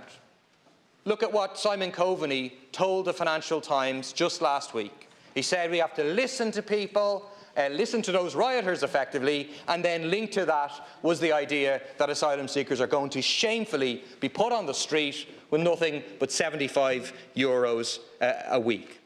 That isn't the first time. People can read the article, it's no problem. That isn't the first time. I have. That isn't the first time. The government fundamentally legitimised the rhetoric and the dehumanisation of the far right by creating an inhuman, completely unfair discrimination between asylum seekers, treating Ukrainians the way decent people would expect refugees to be treated, but treating people who are coming from other conflicts, Syria, Iraq, Afghanistan, in a completely inhumane way, putting people into direct provision at best, putting them onto the streets where they're vulnerable to be attacked by people whipped up by the far right at worst. We saw more of it today by the government, choosing to say that this moment is the moment, like Micheál Martin chose, to say the far left is effectively as bad as the far right, giving it about some leaflet People Before Profit produced in Cork. But look, what do you say? No, I didn't. Can I suggest there was a trial about that? Yeah. I think there was a trial about that. Thank you. It's absolutely shameful. Deputy Murphy, through the chair. Yeah. Thank you. Yeah. Through the chair. What's happening now? The far right is organising. We have been calling out this organising for well over a year. We've been pointing out the truth that your police force, presumably with your agreement, has taken a softly approach all through the line. The Gardaí allowed people to board buses. The Gardaí allowed far-right agitators to go in and harass librarians and harass pharmacists. The Gardaí were there just before refugees were burnt out at Sandwich Street. And where was the left in that? The left was standing with the refugees in Sandwich Street, trying to protect them from the attacks of the far right. The left was organising for the Ireland for All demonstration. Your system of deep inequality, of discrimination, creates the breeding ground for this, and then you will not take a stand against them. We have no confidence in you. What we have to look to is the movement of ordinary people, is the trade union movement. They're the only force that will be able to resist this rising menace of hatred, of division, of the far right. Deputy McBarry, uninterrupted, please. There was a riot organised by Ireland's far right 12 days ago, by racist organisations, by fascist organisers. Shop workers terrorised, bus workers Gardaí and firefighters attacked. And what does the Tánaiste do tonight? Instead of making criticisms when he looks around the Dáil of those deputies who promote the talking points of Ireland's far right and who have been happy to pose for photographs with some of their organisers, he instead attacks the proposers of this motion and he attacks the socialist left. The Tánaiste accused Deputy MacDonald of not giving warning in advance, but there was no shortage of warnings from various sources. On September 25th, the Irish Times ran an article headlined, "Why weren't warnings about the far-right threat taken seriously?" in which columnist Una Mullally wrote, "The political entity that has countered this threat on our streets, in communities and in Parliament most consistently is Solidarity People Before Profit." But who does the Tánaiste attack? Precisely the best anti-fascists in that regard. The Tánaiste is well aware of this, but he prefers to make cynical jibes on the floor of the Dáil rather than make a serious contribution to this debate. I want to comment on the Minister's response to the riot. It's a law and order response, and it will not work. You cannot pepper spray alienation. You cannot baton charge anger at social inequality. You cannot taser the housing crisis or use water cannon to wash away a culture of toxic masculinity. The government has failed to tackle the social crisis, which gives an audience to the far right and brought many young people out onto the streets. I have no confidence in this minister, no confidence in this government, and no confidence in the unjust social system of capitalism they defend. I will be voting no to the confidence motion tonight. Now, Arashkaji on Realtas.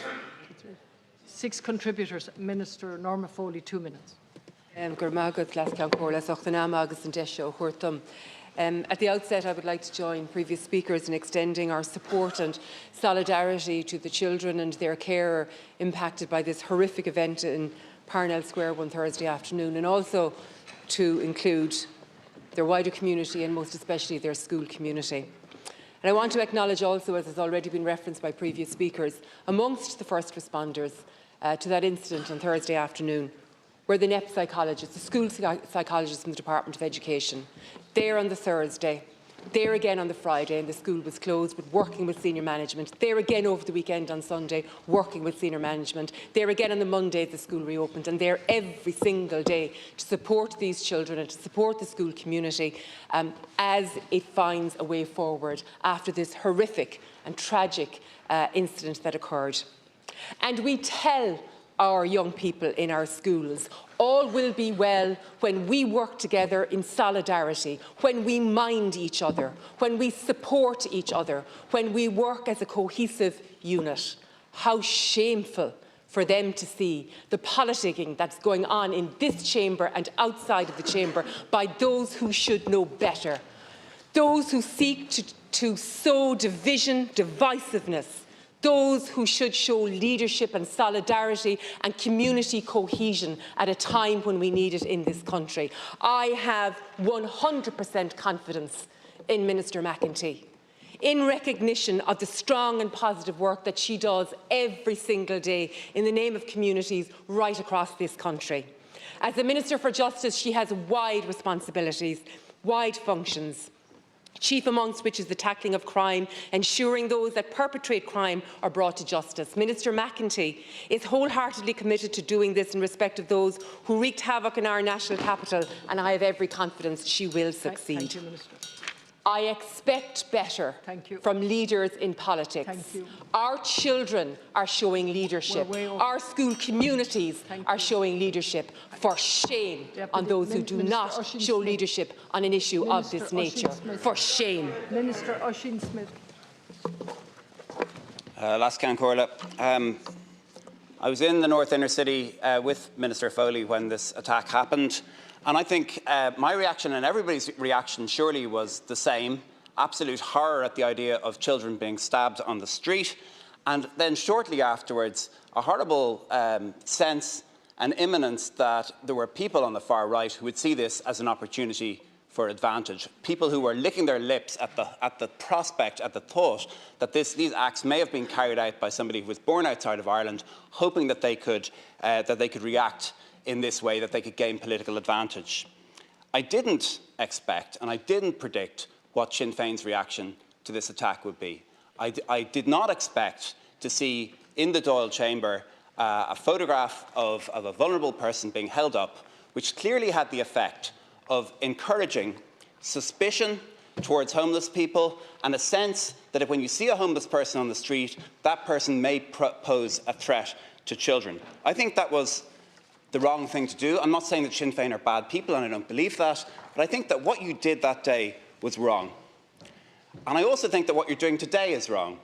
I think that attacking Minister Helen McEntee is playing into an existing far-right trope, an idea that a woman is too weak to be the Justice Minister. This is something that I see put out on social media all the time. It's pushing this idea. And what do we need? What we need is better regulation of social media using the new laws that we now have in place. We need to reassure people born outside of Ireland that they're welcome here, that they won't be subject to violent attacks. And we need to prosecute the very small number of far-right people who organise these attacks. What we don't need is this shabby pantomime that you're putting on for us today. Just under 2 minutes. If she won't resign, he needs to take her out. Those are the words of a member of the front bench of a party that claim they want to be in government after the next election. And 'tis well you hang your head in shame this evening, Deputy, with words like that. Because, last count Corla, if a male member of this House said that about a woman in this House, they'd be gone. And more shame on you, Deputy MacDonald, that you tolerate that sort of behaviour in your front bench, threatening language against a Minister for Justice, a woman Minister for Justice, who has given her life in service, which is far more than I hear from the people over there. Apology, apology, apology. For what? For the 22 children in this state who grew up fatherless because of the dead guards that were put into early graves by your sister organisation. And 'tis well you may shake your head. We're here this evening to talk about An Garda Síochána. And in my constituency, a man was riddled on the side of the street. And what happened to his killers? They were driven out of Castlereagh prison like heroes by a former member of your front bench. So to come in here tonight and lecture us or anyone of this House about your newfound interest in An Garda Síochána is quite nauseating, to put it very mildly. We know that your recent attachments to certain members of the Council who have frequency in the Special Criminal Court, we all know about that. We also know about your disdain for the Special Criminal Court. Why wouldn't you have disdain for it? It has locked up more people connected to your party than any other organisation in this state. I think that tonight's motion has spectacularly backfired on you.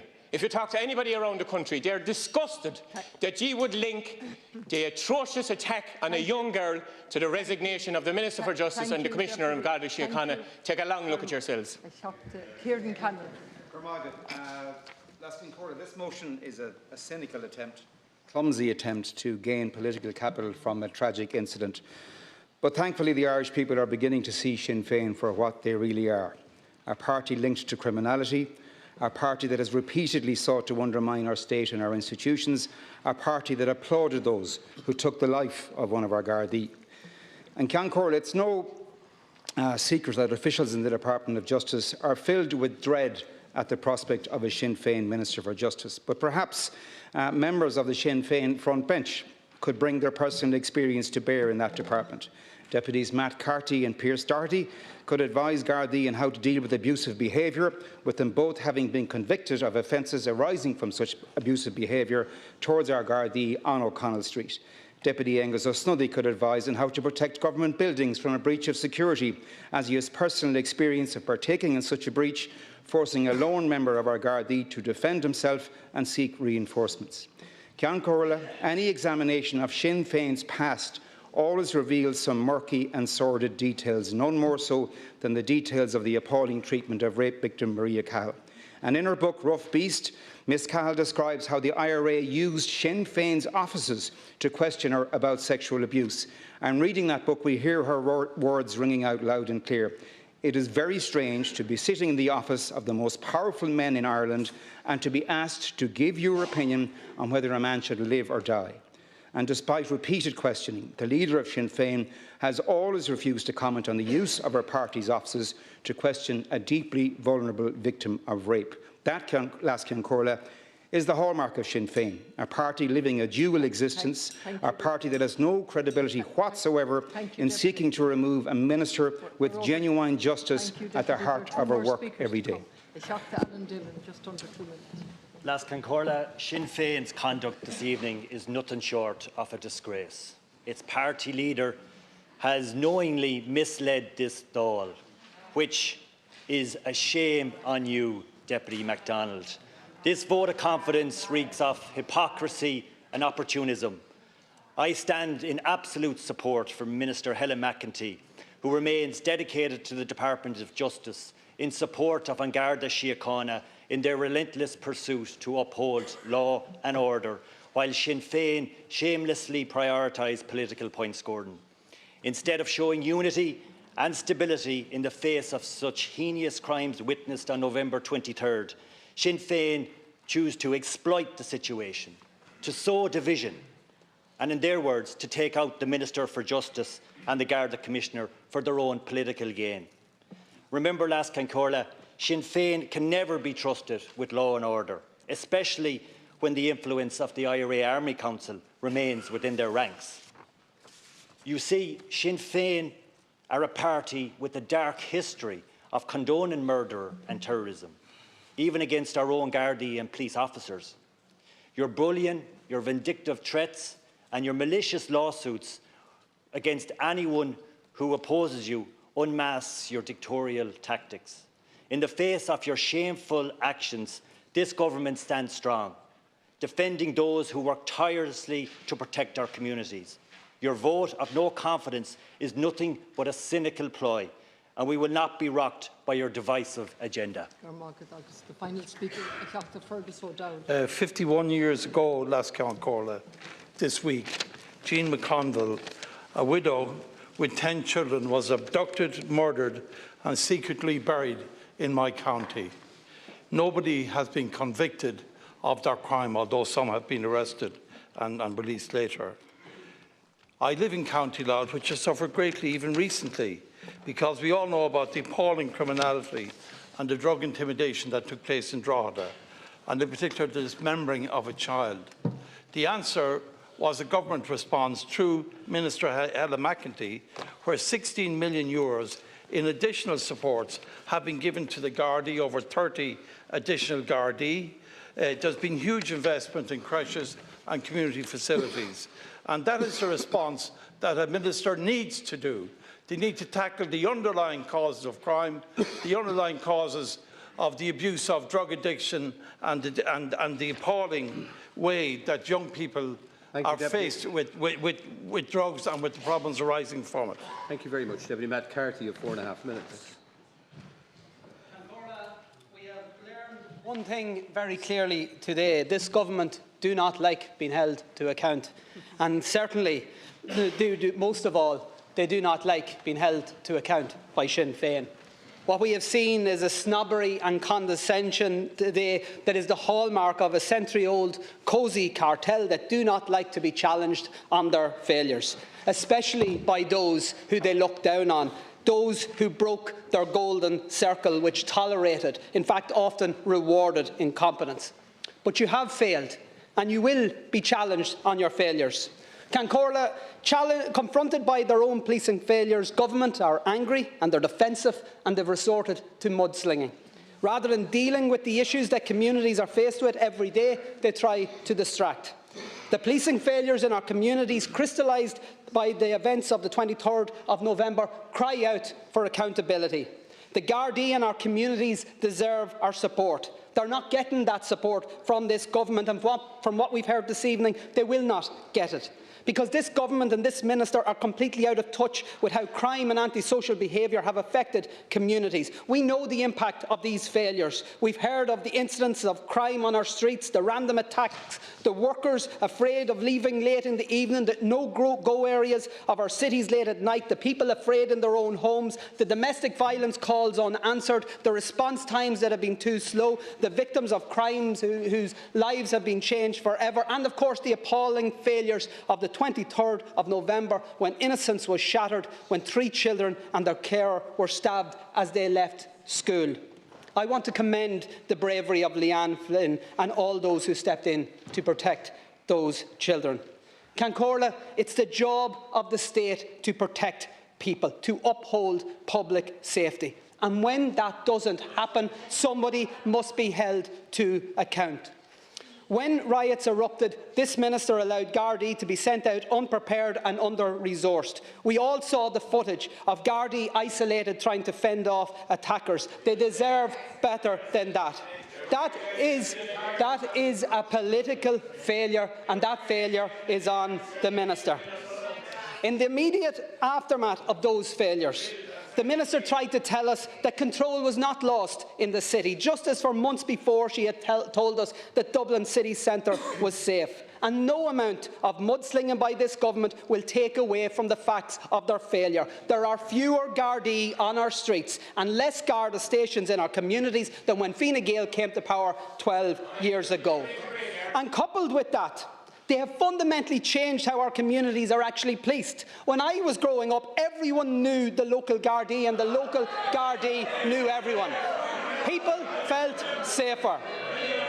And that is no longer the case. The population has increased. Our towns have grown. And in response, Fine Gael have closed Garda stations and reduced Garda numbers, and they don't like to hear it, but Cancorla, they are the facts, and it cannot continue. We called on the minister to resign. She didn't.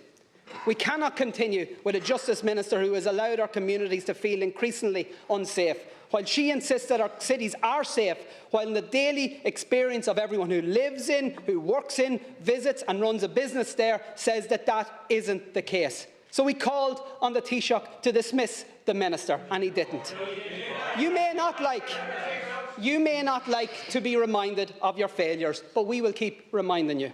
And you may not like to be held to account, but we will hold you accountable. And you may refuse to listen to our communities and their concerns for public safety, but we are listening, and they are telling us that they have no confidence in this government and in this Justice Minister. You might look down on us, but we will not let you look down or fail those communities that we represent. We will hold you accountable, just as the people will get their chance to hold everybody who votes in this no-confidence motion accountable when the opportunity arises. I'll be voting no confidence tonight, Cancorla.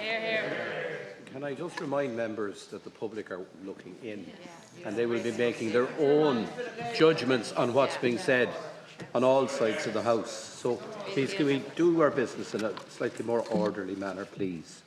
Now we're going to the regional group. Deputy Peter Fitzpatrick is sharing with Deputy Tobin, Deputy Shanahan and Deputy Canny. Thank you very much, Cancorla. First off, I would like to condemn the barbaric attack on 3 children and their carers. Crash manager Leanne Flynn, outside Gael Skull Corrosion on Thursday, the 23rd of November, and send my prayers to the 2 people who are still in hospital. There seems to be an idea that the Minister for Justice should have a hand-on role in the day-to-day policing. Their job is to be very clear on policy, put law in place, and ensure police have the number of resources. In September, myself and my colleagues in the regional group published a motion expressing severe concerns regarding the ongoing challenges faced by Garda Síochána. Therefore, it would be remiss of me to bypass the fact there was a chronic shortage of resources which directly impact the force's ability to carry out its role. However, who the Minister for Justice is does not really deal with the issues that we are facing. Claims that the riots and public disorder in the aftermath of this attack could have been foreseen, prevented or contained through earlier actions are careless and plain wrong. The fact is that the hooligan culture and the criminality issues that we are facing runs much deeper than law and order. Initial protests in the city centre on Thursday were organised by anti-immigration figures who were later joined by opportunist rioters. We all heard the WhatsApp messages. They can't control us all. Let's have little splintering of doing what we do to do what the message said. Phrases such as tool up and kill any foreigners were also used. Yes, more resources are needed. We can all agree on that. However, Minister McEntee is absolutely aware of this. She is focusing on her work in the Department of Justice and supporting Garda Síochána as they keep us safe and maintain law and order. She is doing her best. We need to stop playing political football. We need to put our heads together and action intervention that targets the issue of poverty, criminality and then them versus us narratives that is going throughout our country culture. Rather, they see the current situation as an opportunity to take on an individual minister. Minister, I will be supporting you this evening on a motion of confidence. Every year that Minister Helen McEntee has been Minister, the number of Gardaí has fallen in this country. Garda morale has collapsed. Garda recruitment is on the floor. Every single day, a Garda is violently attacked in Ireland. Gardaí are getting rammed, bitten, assaulted, and they're having chemicals sprayed in their eyes. So Garda retirements and resignations are on the increase at the moment. And in October just past, for the first time, resignations exceeded retirements for the reason of exit from the force. Prisons are now so overcrowded that Minister McEntee is letting criminals out on temporary release to make space for other criminals. Now, all of this has consequences. Crime, lawlessness are making no-go zones out of the city centres and villages around the country. Murder is on the increase. Sexual assault has doubled in 10 years. Rape has doubled in 10 years. Domestic violence has tripled in the last 10 years. Serious unprovoked attacks are now commonplace. And there's also a direct correlation between the fall in the number of Gardaís and the level of increase of fatalities on the roads in this country. We have the lowest number of Gardaí policing the roads since 2009. Behaviour is changing on the roads, and that has led to the increase in fatalities in the last number of years. And all of this before we actually get to the issue of the riots in our capital, the worst riots in generations. Now, I spoke to Gardaí on the day, and they told me that many of them were mobilised not by Garda order, but by other fellow Gardaís screaming on WhatsApp groups for help. They told me that they didn't get mobilised until 6 and 7 o'clock, that they went to Santry. Santry was in pandemonium, that they hadn't enough helmets or shields or body armour to deal with it, that through traffic it took at least 1 hour to get to the city centre. Garda lives were placed in danger that day. We were lucky that we didn't lose the life of a Garda in that situation. And those images were beamed across the world of our capital in flames. The Minister lost control of our capital city. The Minister will win this no confidence vote, not in a record, but because this government is an accountability-free zone. If there's no accountability, there will be no change. Deputy Shanahan. I vote on a case-by-case basis, which is evidenced by the many times my vote find fault with government actions versus objectives. But to the matter on hand, I have little confidence that Dublin is entirely safe.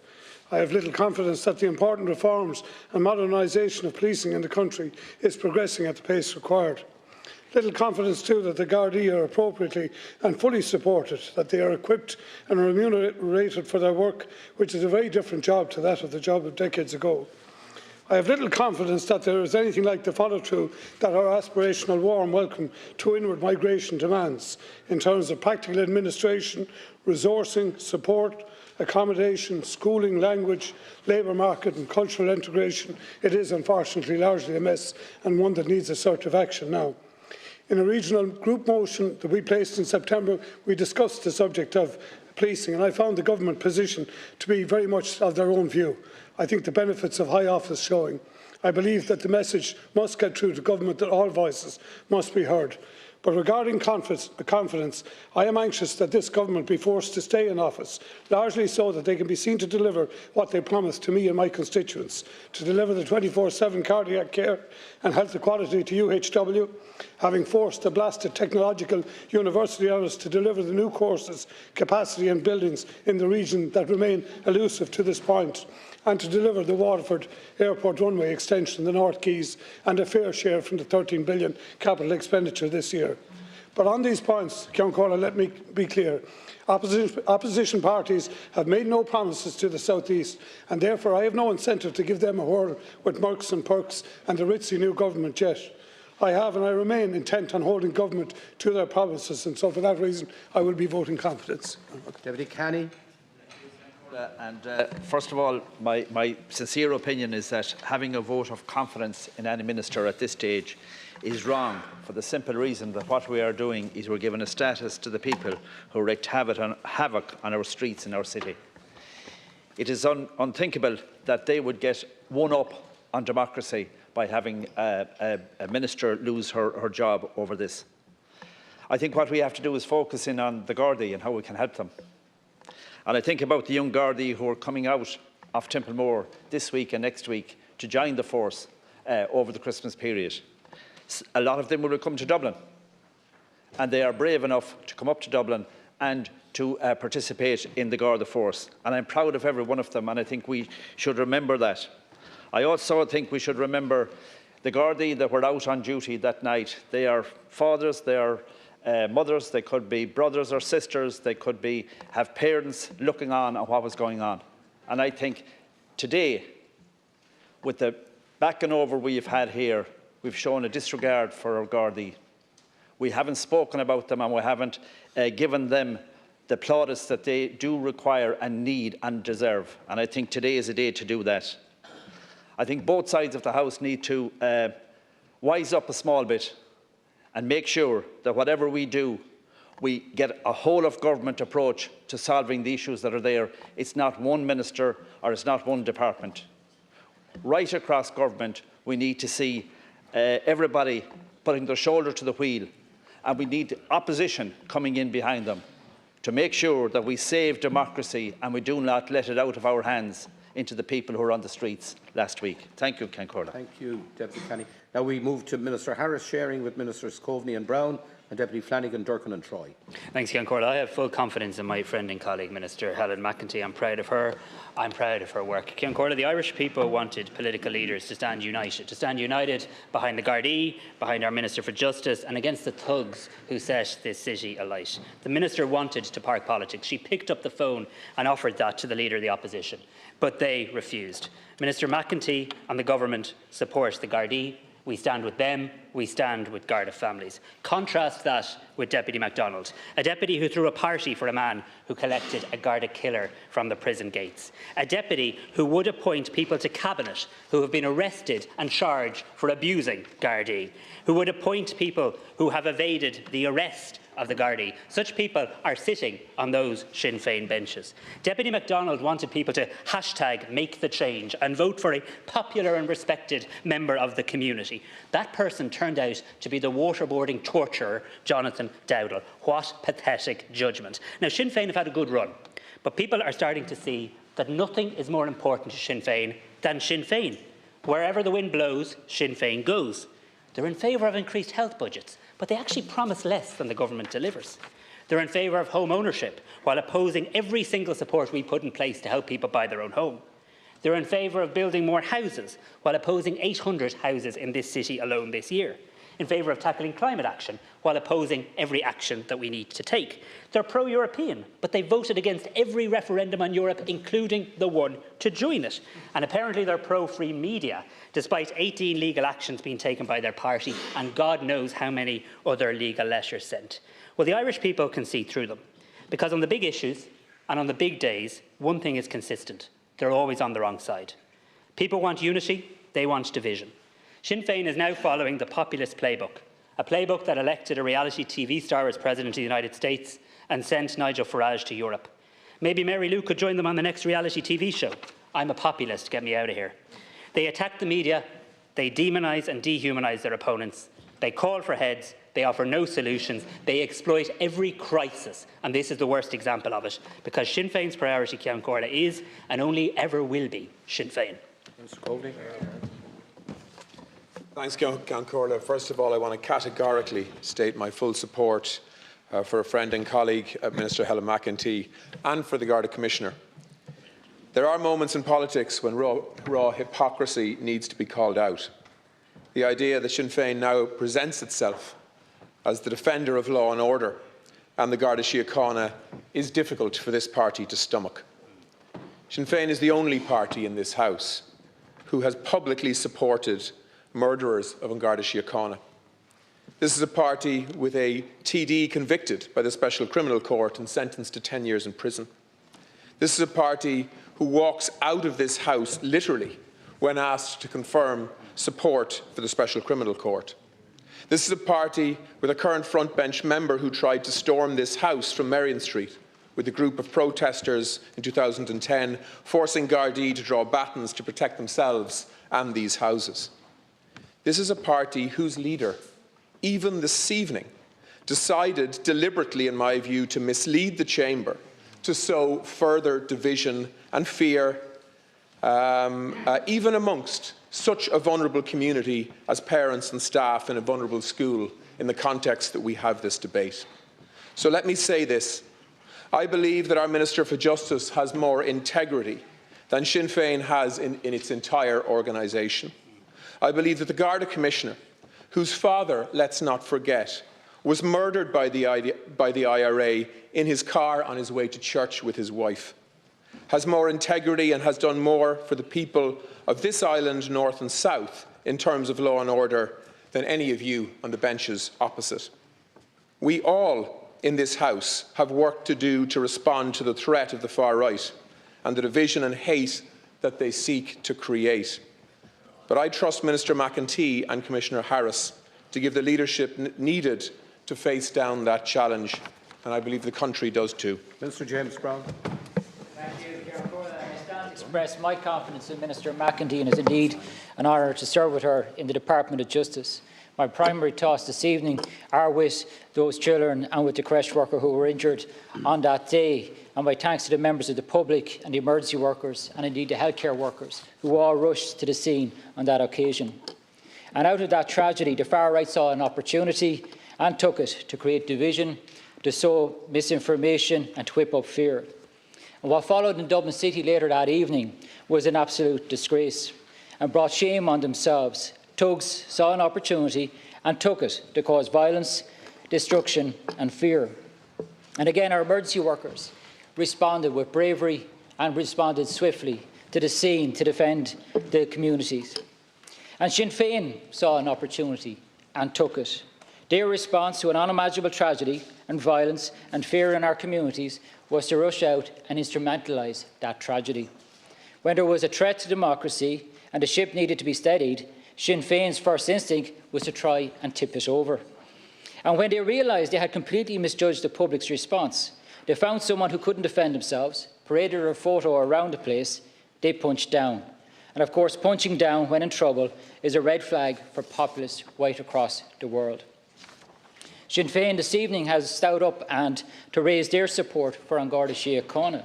So let's remember their record, and one in particular of them and their sister organisation, the IRA, in my own county of Wexford. When Garda Seamus Quaid was murdered by the IRA, whose family had to remove his memorial in protest to Sinn Féin holding their Ardèche in the county of Wexford. Sinn Féin spent decades undermining law and order in this state with deadly consequences. Around the time of the tragedy in the North Inner City, I was in the North Inner City on Green Street, where I was speaking at the SAIL project, a community project that deals with women of domestic, sexual and gender-based violence and also with addiction issues. And I'll repeat what I said there at that event, that a number of people are criticising Minister McEntee with derogatory comments around woke issues. Domestic, sexual and gender-based violence is a law and order issue. Domestic and sexual gender-based violence is a serious crime. And Minister McEntee deserves credit for work in that area, not to be discredited. Thank you. Deputy Charles Flanagan. McEntee and Commissioner Drew Harris in their work, particularly at this time of challenge to the state from both the far right and the far left. Indeed, the first duty of any state is the safety and security of its citizens. In this regard, Fine Gael has never been found wanting. It faced down decades of threats from Sinn Féin, IRA and the broader Republican movement of a most brutal type. When Sinn Féin speak about law and order and the rule of law, it brings to mind loyal and dedicated members of An Garda Síochána who were murdered by the Republican movement and indeed the bereaved families. I recall Garda Richard Fallon, Inspector Samuel Donegan, Garda Michael Reynolds, Garda Michael Tarkin near my own home, Garda John Morley, Garda Henry Byrne, Garda Seamus Quaid, Garda Patrick Reynolds, Recruit Garda Gary Sheehan, Garda Frank Hand, Sergeant Patrick Morrissey, Detective Garda Jerry McCabe, Garda Tony Golden, Garda Adrian Donoghue. How many of these brutal murders of members of An Garda Síochána in the course of their duty have been condemned by Sinn Féin? How many were not? The record speaks for itself. Indeed, we remember Senator Billy Fox from our own political family. We will take no lecture from Sinn Féin on rule of law and law and order. In the 1970s, Fine Gael took vital steps to protect the integrity and security of the state, putting the interests of the country before electoral politics. Indeed, 20 years later, Fine Gael, with the assistance of the Criminal Assets Bureau, took on and repelled organised gangs in Dublin. We're doing the same now with Commissioner Harris and Minister McEntee. So rather than make a positive and constructive contribution in the provision of solutions, we see Sinn Féin again reverting to type, putting down the institutions of the state. We've seen it north, we now see it south. I reject that and I support Minister McEntee. Just over a minute and a half left, Deputy Durkin and then Deputy Troy. Thank you, Can Corla. In the aftermath of the situation that unveiled itself in the inner city in recent times, I think it falls upon us all in this House to put our support behind the Minister and behind the Commissioner of An Garda Síochána to ensure that law and order remains a central facet of our lives. If it doesn't, then turmoil follows. And I would point out that when Kristallnacht was in hand in the 1930s in Central Europe, the hard right and the hard left were on the streets in common cause, protesting against what? But what it amounts to in this particular situation, Can Corla, is, I believe, this. The public want a response from the public, from the people of this House, to what happened in the inner city, where Garda cars were burned, where other vehicles were burned, public transport vehicles were burned, and where people were held up across the globe as being an unsavoury place to live, and huge damage was done. The response that comes from this House now must be to support An Garda Síochána Commissioner and the Minister for Justice. And I don't think that all of Sinn Féin are bad. I think that there's some people across there who wouldn't want to go this way. And I would appeal to them to think carefully about it, because the opposition of today could be the government of tomorrow. We never know when or where. And the fact will be called upon, you will be called upon again at some stage, everybody in this House, to stand up and be counted on which side we are on. There can be no side when it comes to the kind of violence that we saw in the streets of our city and which were portrayed all over the world. We're out of time and we've no time for Deputy Troy. Apologies. Deputy Matty McGrath sharing with Deputies Collins, Healy Reyes and Nolan. Good Can Corla, and our first instance, our prayers and thoughts are with the young children and their carer and the whole school community of Scoilmera. Look, this didn't happen. All this, that was a terrible incident, but this incident in Dublin, it didn't happen overnight. The Gardaí have been demoralised. We saw when 99% of them voted no confidence in the Commissioner. This didn't happen under Deputy Minister McEntee's watch either. Under your watch, Minister Flanagan, and under Minister Shatter before you, and before that. It's interesting tonight you're all standing up talking about your friend and colleague, the Minister. Francis Fitzgerald was a friend of yours too, and the Minister, so was Alan Shatter. What happened to him? So I'd look in the mirror if I was ye. But getting back to what's at hand here today, ye have neglected and not resourced and supported the Gardaí. Ye have neglected and not supported the Gardaí, and they're under-resourced, and morale was never as low. And that's a pity, because we who support the Gardaí, we need them. We need them. It's a very thin line between anarchy and what good living and what we need. I salute the Gardaí that travelled from all over the country last week, of their own volition, men and women, travel long distance to help their colleagues and regain the capital streets of our city. I salute them and support them, but we must support them. So I was all for a commissioner outside the state, but this commissioner hasn't worked out, unfortunately. And the carry on with you not supporting the Gardaí. And every piece of legislation that's come in by you in the last number of years has been anti-Gardaí, not supporting them, not giving them the tools of the trade, not allowing them to do what they're supposed to do. So I think that's more on true a rush in. So unfortunately, I can't support you tonight, Minister, because I've expressed no confidence in you before and the Commissioner. Deputy Collins. Thank you. Minister, Gardaí morale is at an all-time low. There is no Garda leadership in this country. Garda stations have been closed. Crime is on the rise in our cities and countrysides, and people are feeling in danger well before the outbreak of this recent mindless crime in Dublin, where our capital was in grave danger. I see it from myself, Minister. Shocking scenes by night, and you were in complete denial. Ministers are pointing at far-right people that caused these crimes. This is ministers and politicians in denial and trying to point the finger of blame onto someone instead of the lunatics where the blame should be pointed at. Minister, one Monday, Monday, a couple of months ago, you stated all's OK, please come to our capital, it's a safe place to come to. And just a few days later, you allocate millions from your department to the Garda Force in Dublin to tackle the crisis and safeguard the people who live or visit our capital. I would much more prefer today that the motion was on our Garda Commissioner, as the buck has to lie on his lap as to what goes on in relation to crime in this country. And he has failed miserably, Minister. He does not have the confidence in his own Garda force, and it is easy to see why, after watching the scenes nearly 2 weeks ago, where members of the Garda Síochána were disgracefully kicked around Dublin. This Garda force needs strong leadership, and at this time the confidence is at an all-time low in their leadership. I also have serious concerns about the number of extra guards being moved to Dublin. These guards must be coming from rural communities, leaving these communities wide open for crime. Thank you very much, Count Caller. First of all, Minister, I can't support you here tonight. I think that Sinn Féin are actually wrong in what they're doing tonight. The timing isn't right. But the reason I can't support you is not because of the riots, not because of anything like that, but because when our hard-working Gardaí wanted you to support them, you supported a commissioner who didn't have the confidence of 97 or 98% of the hard-working Gardaí in this country.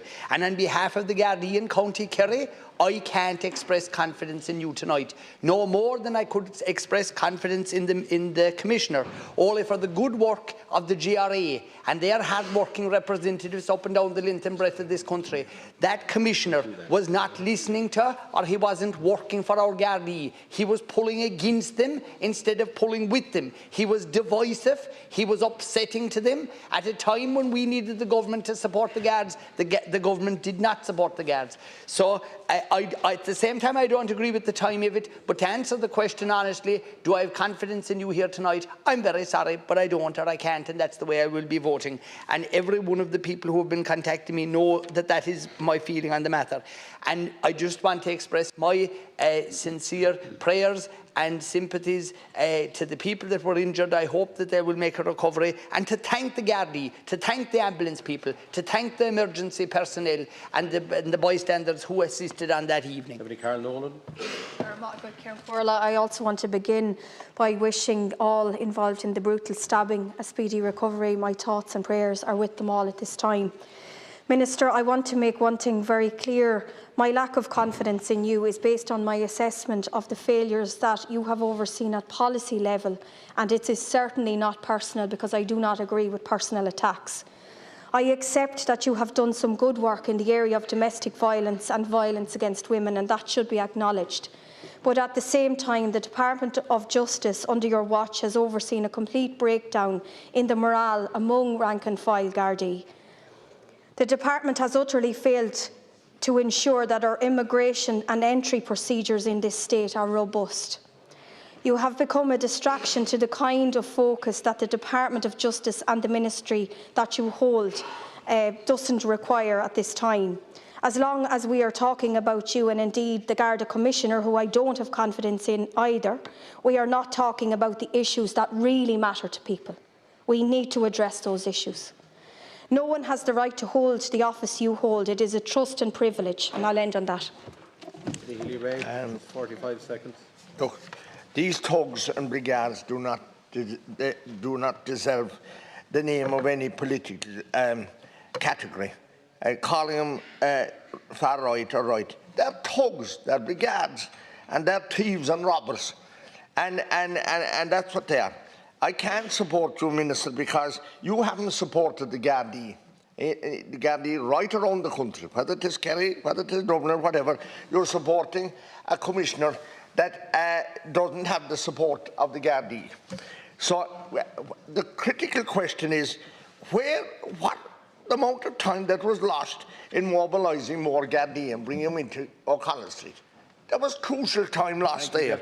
And were they up here and minding Leinster House? Sorry now, the time is up. And why weren't they directed? Why didn't they get a direction from higher authority to go down there? They didn't get it. Please.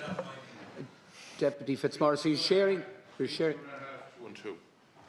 You're sharing with Deputy Wynne and Deputy McNamara. Yeah, and McNamara. Deputy McNamara. Okay. First of all, thanks for the opportunity in speaking on this. On a personal basis, Minister, I get on well with you, but I think that the Garda Commissioner has lost the dressing room completely, and I think our thoughts have to be with the people that got hurted before those rights, the people that were stabbed, and we wish those people well. And I hear all this talk about far right, and yes, there are extreme people in this country, but basically, to put it simple, it was Yabbo's thugs that basically, when setting Garda cars on fire, that when setting the trams or the Lewis and buses on fire, the people that probably never worked a day in their life. And what worries me is that one time ago, I remember when the Troubles were in the north, there was about 3,500 Gardaí. We had about 4,000 Gardaí less at that stage. Now we have 5,300 civilians as well. And neither in the countryside or in the city have we enough of cover, whatever has gone wrong. Someone needs to explain that. And in relation to, say, in young Gardaí, and I hear this day in, day out, and I think every one of us hears it, you know, people leaving the force, and we've seen it. I've seen it the same as anybody else. But the funny thing about it, and the real kick in the teeth, some of these young people would be driving 120 or 30 miles a day because they can't afford accommodation, 1,500 to 2,000 a month in Dublin.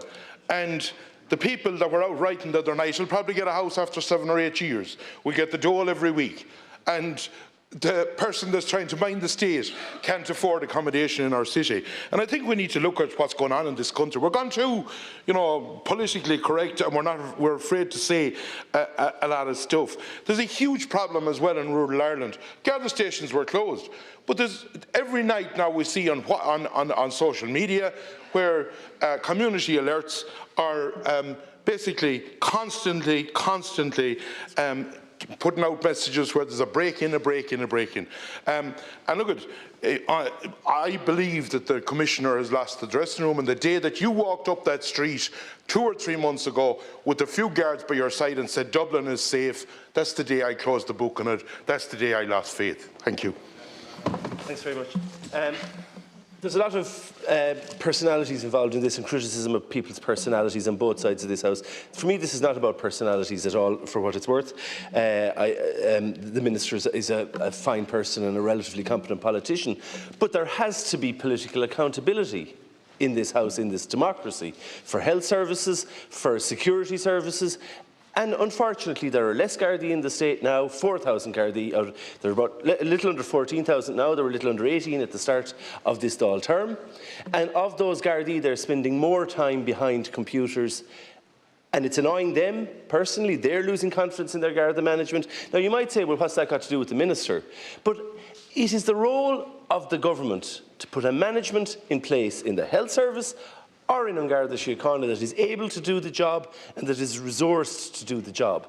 Now, it is very clear from the Gardaí, the rank-and-file Garda's views, responses and votes with regard to the GRA that they don't have confidence. So either the problem is resources or Garda management, but either way, Minister, that becomes your problem because you are the one who is accountable to this House for that. And I regret not being able to express confidence in you. I hope that you will recruit a lot more Gardaí. I hope you will develop systems whereby they have more time on the beat and they're not tied up as much behind their desks. Because all I can go on is what I'm seeing in my constituency and what I'm hearing in my constituency. And all of that lack of Gardaí on the beat is resulting in increasing antisocial behaviour, not just in the streets of Dublin, but in the streets of Ennis. And that is a problem because people widely are expecting now that Gardaí will be transferred from rural towns to Dublin. But there isn't the capacity for that.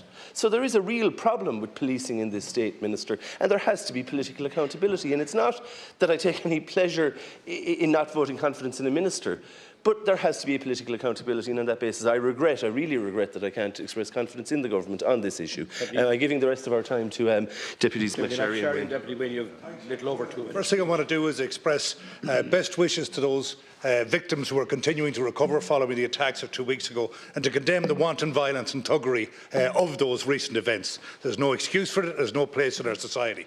I'll be supporting the Minister because, as I've said to much media during the week, what I'd much prefer us do and focus on as an entire House is to make the urgent adjustments that the people now require. And they're the working people of Ireland in the centre.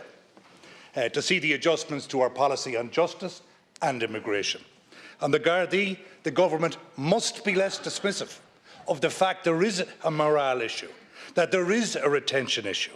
The Commissioner must seek to build confidence that he has clearly lost. And in that regard, I most respectfully suggest that he cease his policy that seems to be continuing of the transposition of the senior PSNI south of the border, which in my view does not build confidence and morale among his own people. On immigration, I am in favour of immigration. I worked abroad and we must do everything we can in line with our capacity. Sadly, despite being advised by me and many others in this House, we persisted in this House developing a very unique, bespoke and outlier approach, particularly since the war in the Ukraine, that Middle Ireland is sick of. People fleeing the war in Ukraine will get €220 a week. If I'm fleeing the war in Syria, I get €38 a week. The Department of Integration, in direct competition with Minister O'Brien, has in effect contributed and driven the price of rent up 12%, making multi-millionaires out of anyone with a bed to offer. That has exacerbated our housing problems. Now, when there's an elephant in the room, mention it. I've been called a racist for mentioning it at every opportunity over the last year and a half. Colleagues, all of us need to welcome what we can, but wake up to the fact that there is no centralised European approach to this. Thank you, Deputy. And we're doing much more than many other countries, and the people in Middle Ireland want to see us stand up. Thank you. Deputy Voted Hand Win. You have 2 minutes. Ceann Comhairle. So here we are, and what an absolute colossal waste of time this has been, which I'm sure everyone at home watching will agree. It would have been much more beneficial, and I would have preferred if we were here debating a motion that would have highlighted a constructive argument towards solutions such as a motion on crime and policing, or a focus on public safety, or even a motion on what should be done about the GRA's nearly unanimous no confidence vote earlier this year. But instead, we stand here wasting 2 hours and 27 minutes and more of Dáil time in the second last week of the year's term. A complete farce if I've ever seen one, and that has to be said. This is all because of a political stunt that has gone way too far. We need leaders in this country who will do more, and I would have hoped that with the little time we've left before Christmas, that the finger was pulled out. It would have been great to see such a focus on the need for the greatest winter initiative for the homeless people put in place. We lost over 400 people on our streets last year, and we do not need or want to lose another soul. There is a cold snap coming, and we should not be losing people on our streets in 2023, and definitely not down to the fact that everyone in here wants to be in power. And that, let's be real here, isn't that really what these motions of confidence are about? We've had many now in this Dáil term, and none have come close to winning. I honestly do not like it when the public are in effect picked up and dropped with each one of these motions. This motion is another example of just how detached the political system is in its entirety. Thank you very much. Minister McEntee, please. Thank all deputies for their contributions to this evening's debate. I know the thoughts of everyone in the House very much remain with the victims of the appalling attack which took place 12 days ago outside Gaelscoil Coláiste Mhuire, and my thoughts in particular are with the young child and her carer, who are both still in a critical condition in hospital, and of course we are all wishing for their full recovery.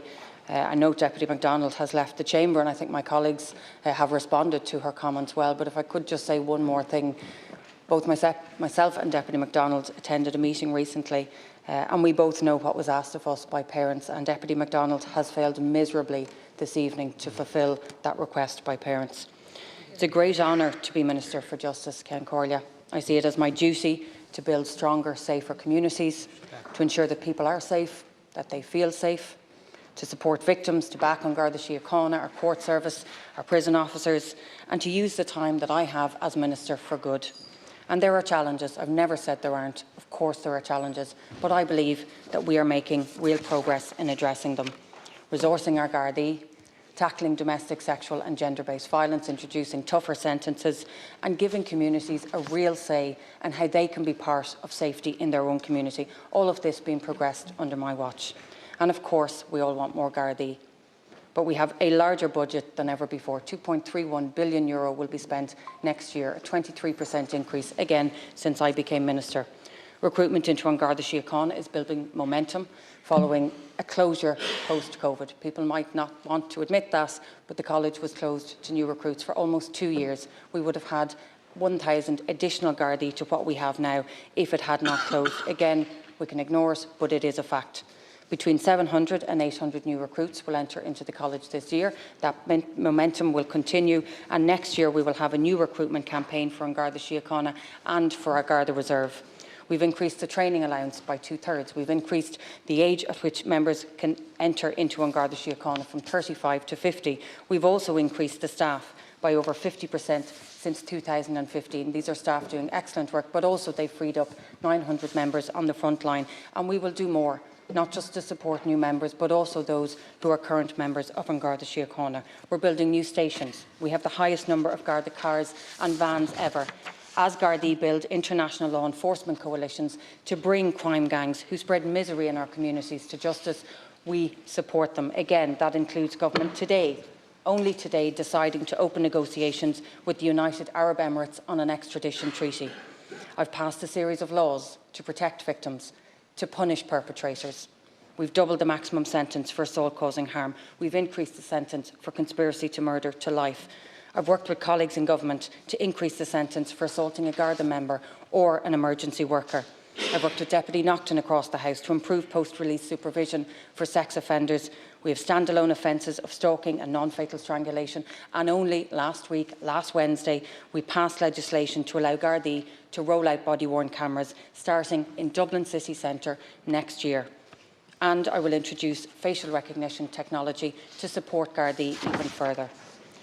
Corley, tackling domestic, sexual and gender-based violence, as colleagues have alluded to, it has been one of my top priorities.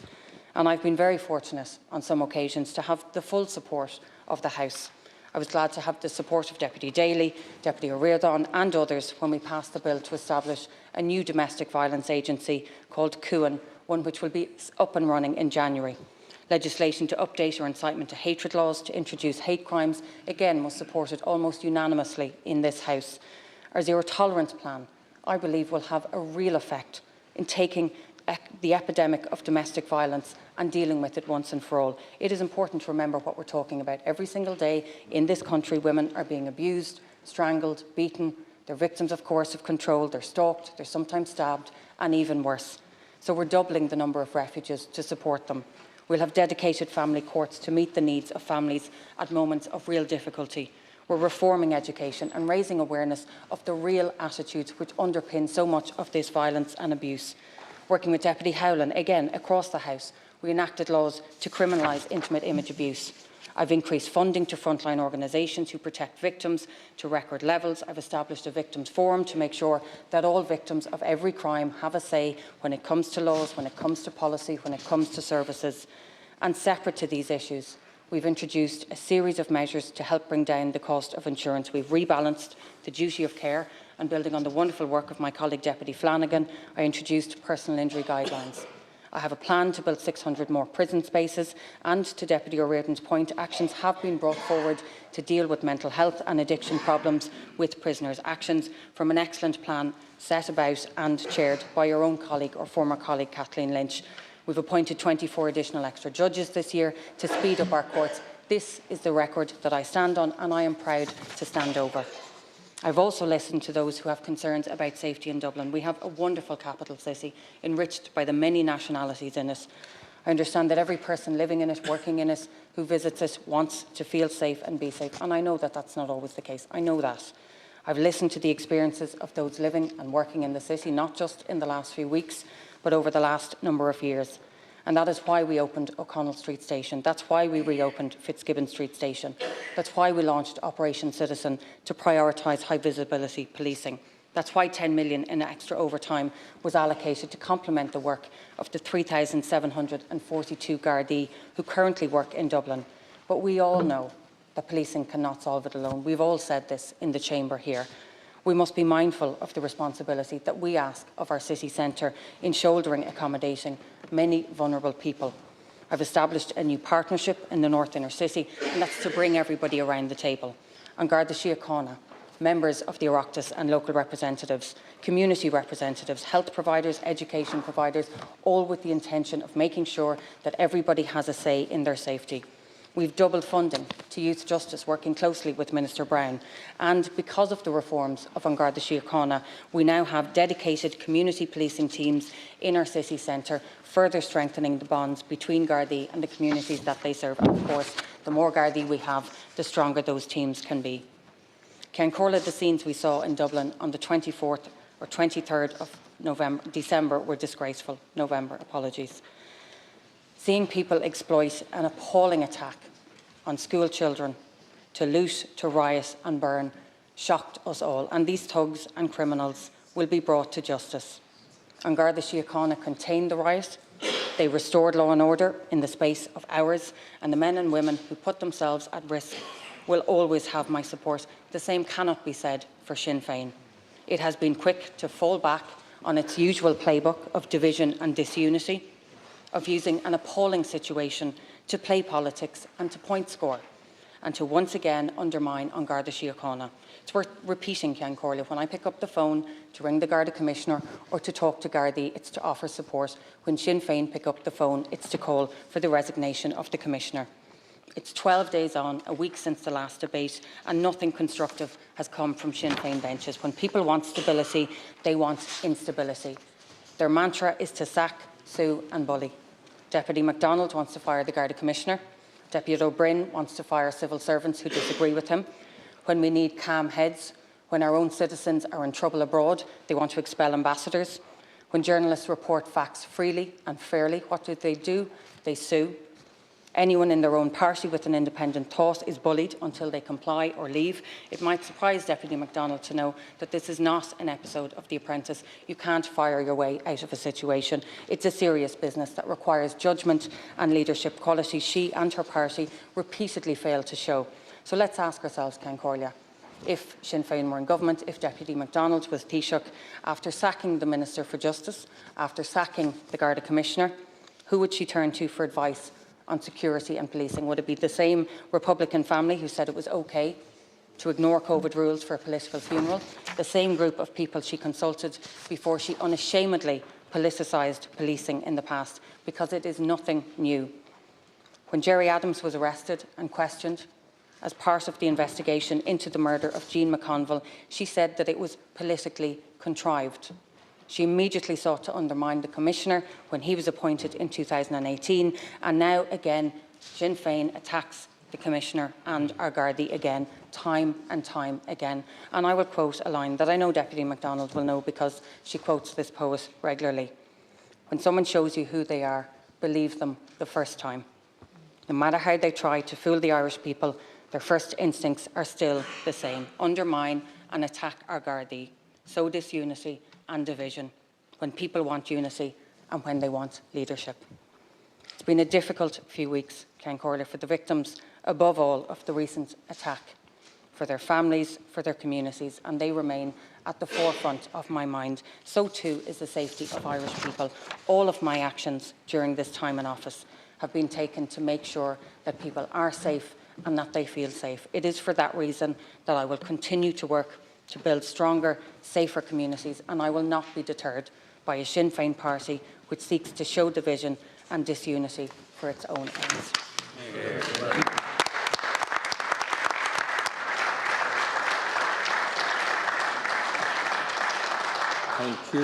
Thank you, Minister. Now, the Taoiseach has proposed a motion of confidence in the Minister for Justice, and the question is that the motion be agreed to. Is the motion agreed? Not agreed. Machakti tar hevna tarish can abedish ta. And again in Neil. Stolim Gullin Kesh Stritch, I believe the question is carried. Vote hall. Clerk will ring the bells.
Designated seats, members, please. Will members please take their designated seats? Motion regarding confidence in the Minister for Justice. The question is that the motion be agreed to, and on that question a division has been challenged. Tellers Thaw, Minister Hildegard Naughton and Deputy Cormac Devlin, Neil, Deputy Pádraig McLaughlin and Deputy Denise Mitchell.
Thaw 83, Neil 63. There was one abstention. The motion is agreed to. Tá Ruin Ritchie.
We're proceeding to a proposal for a decision amending Directive 2014-62/EU as regards certain reporting requirements, and calling on the Minister of State of the Department of Justice, Mr James Brown, to move the motion. Mr Brown.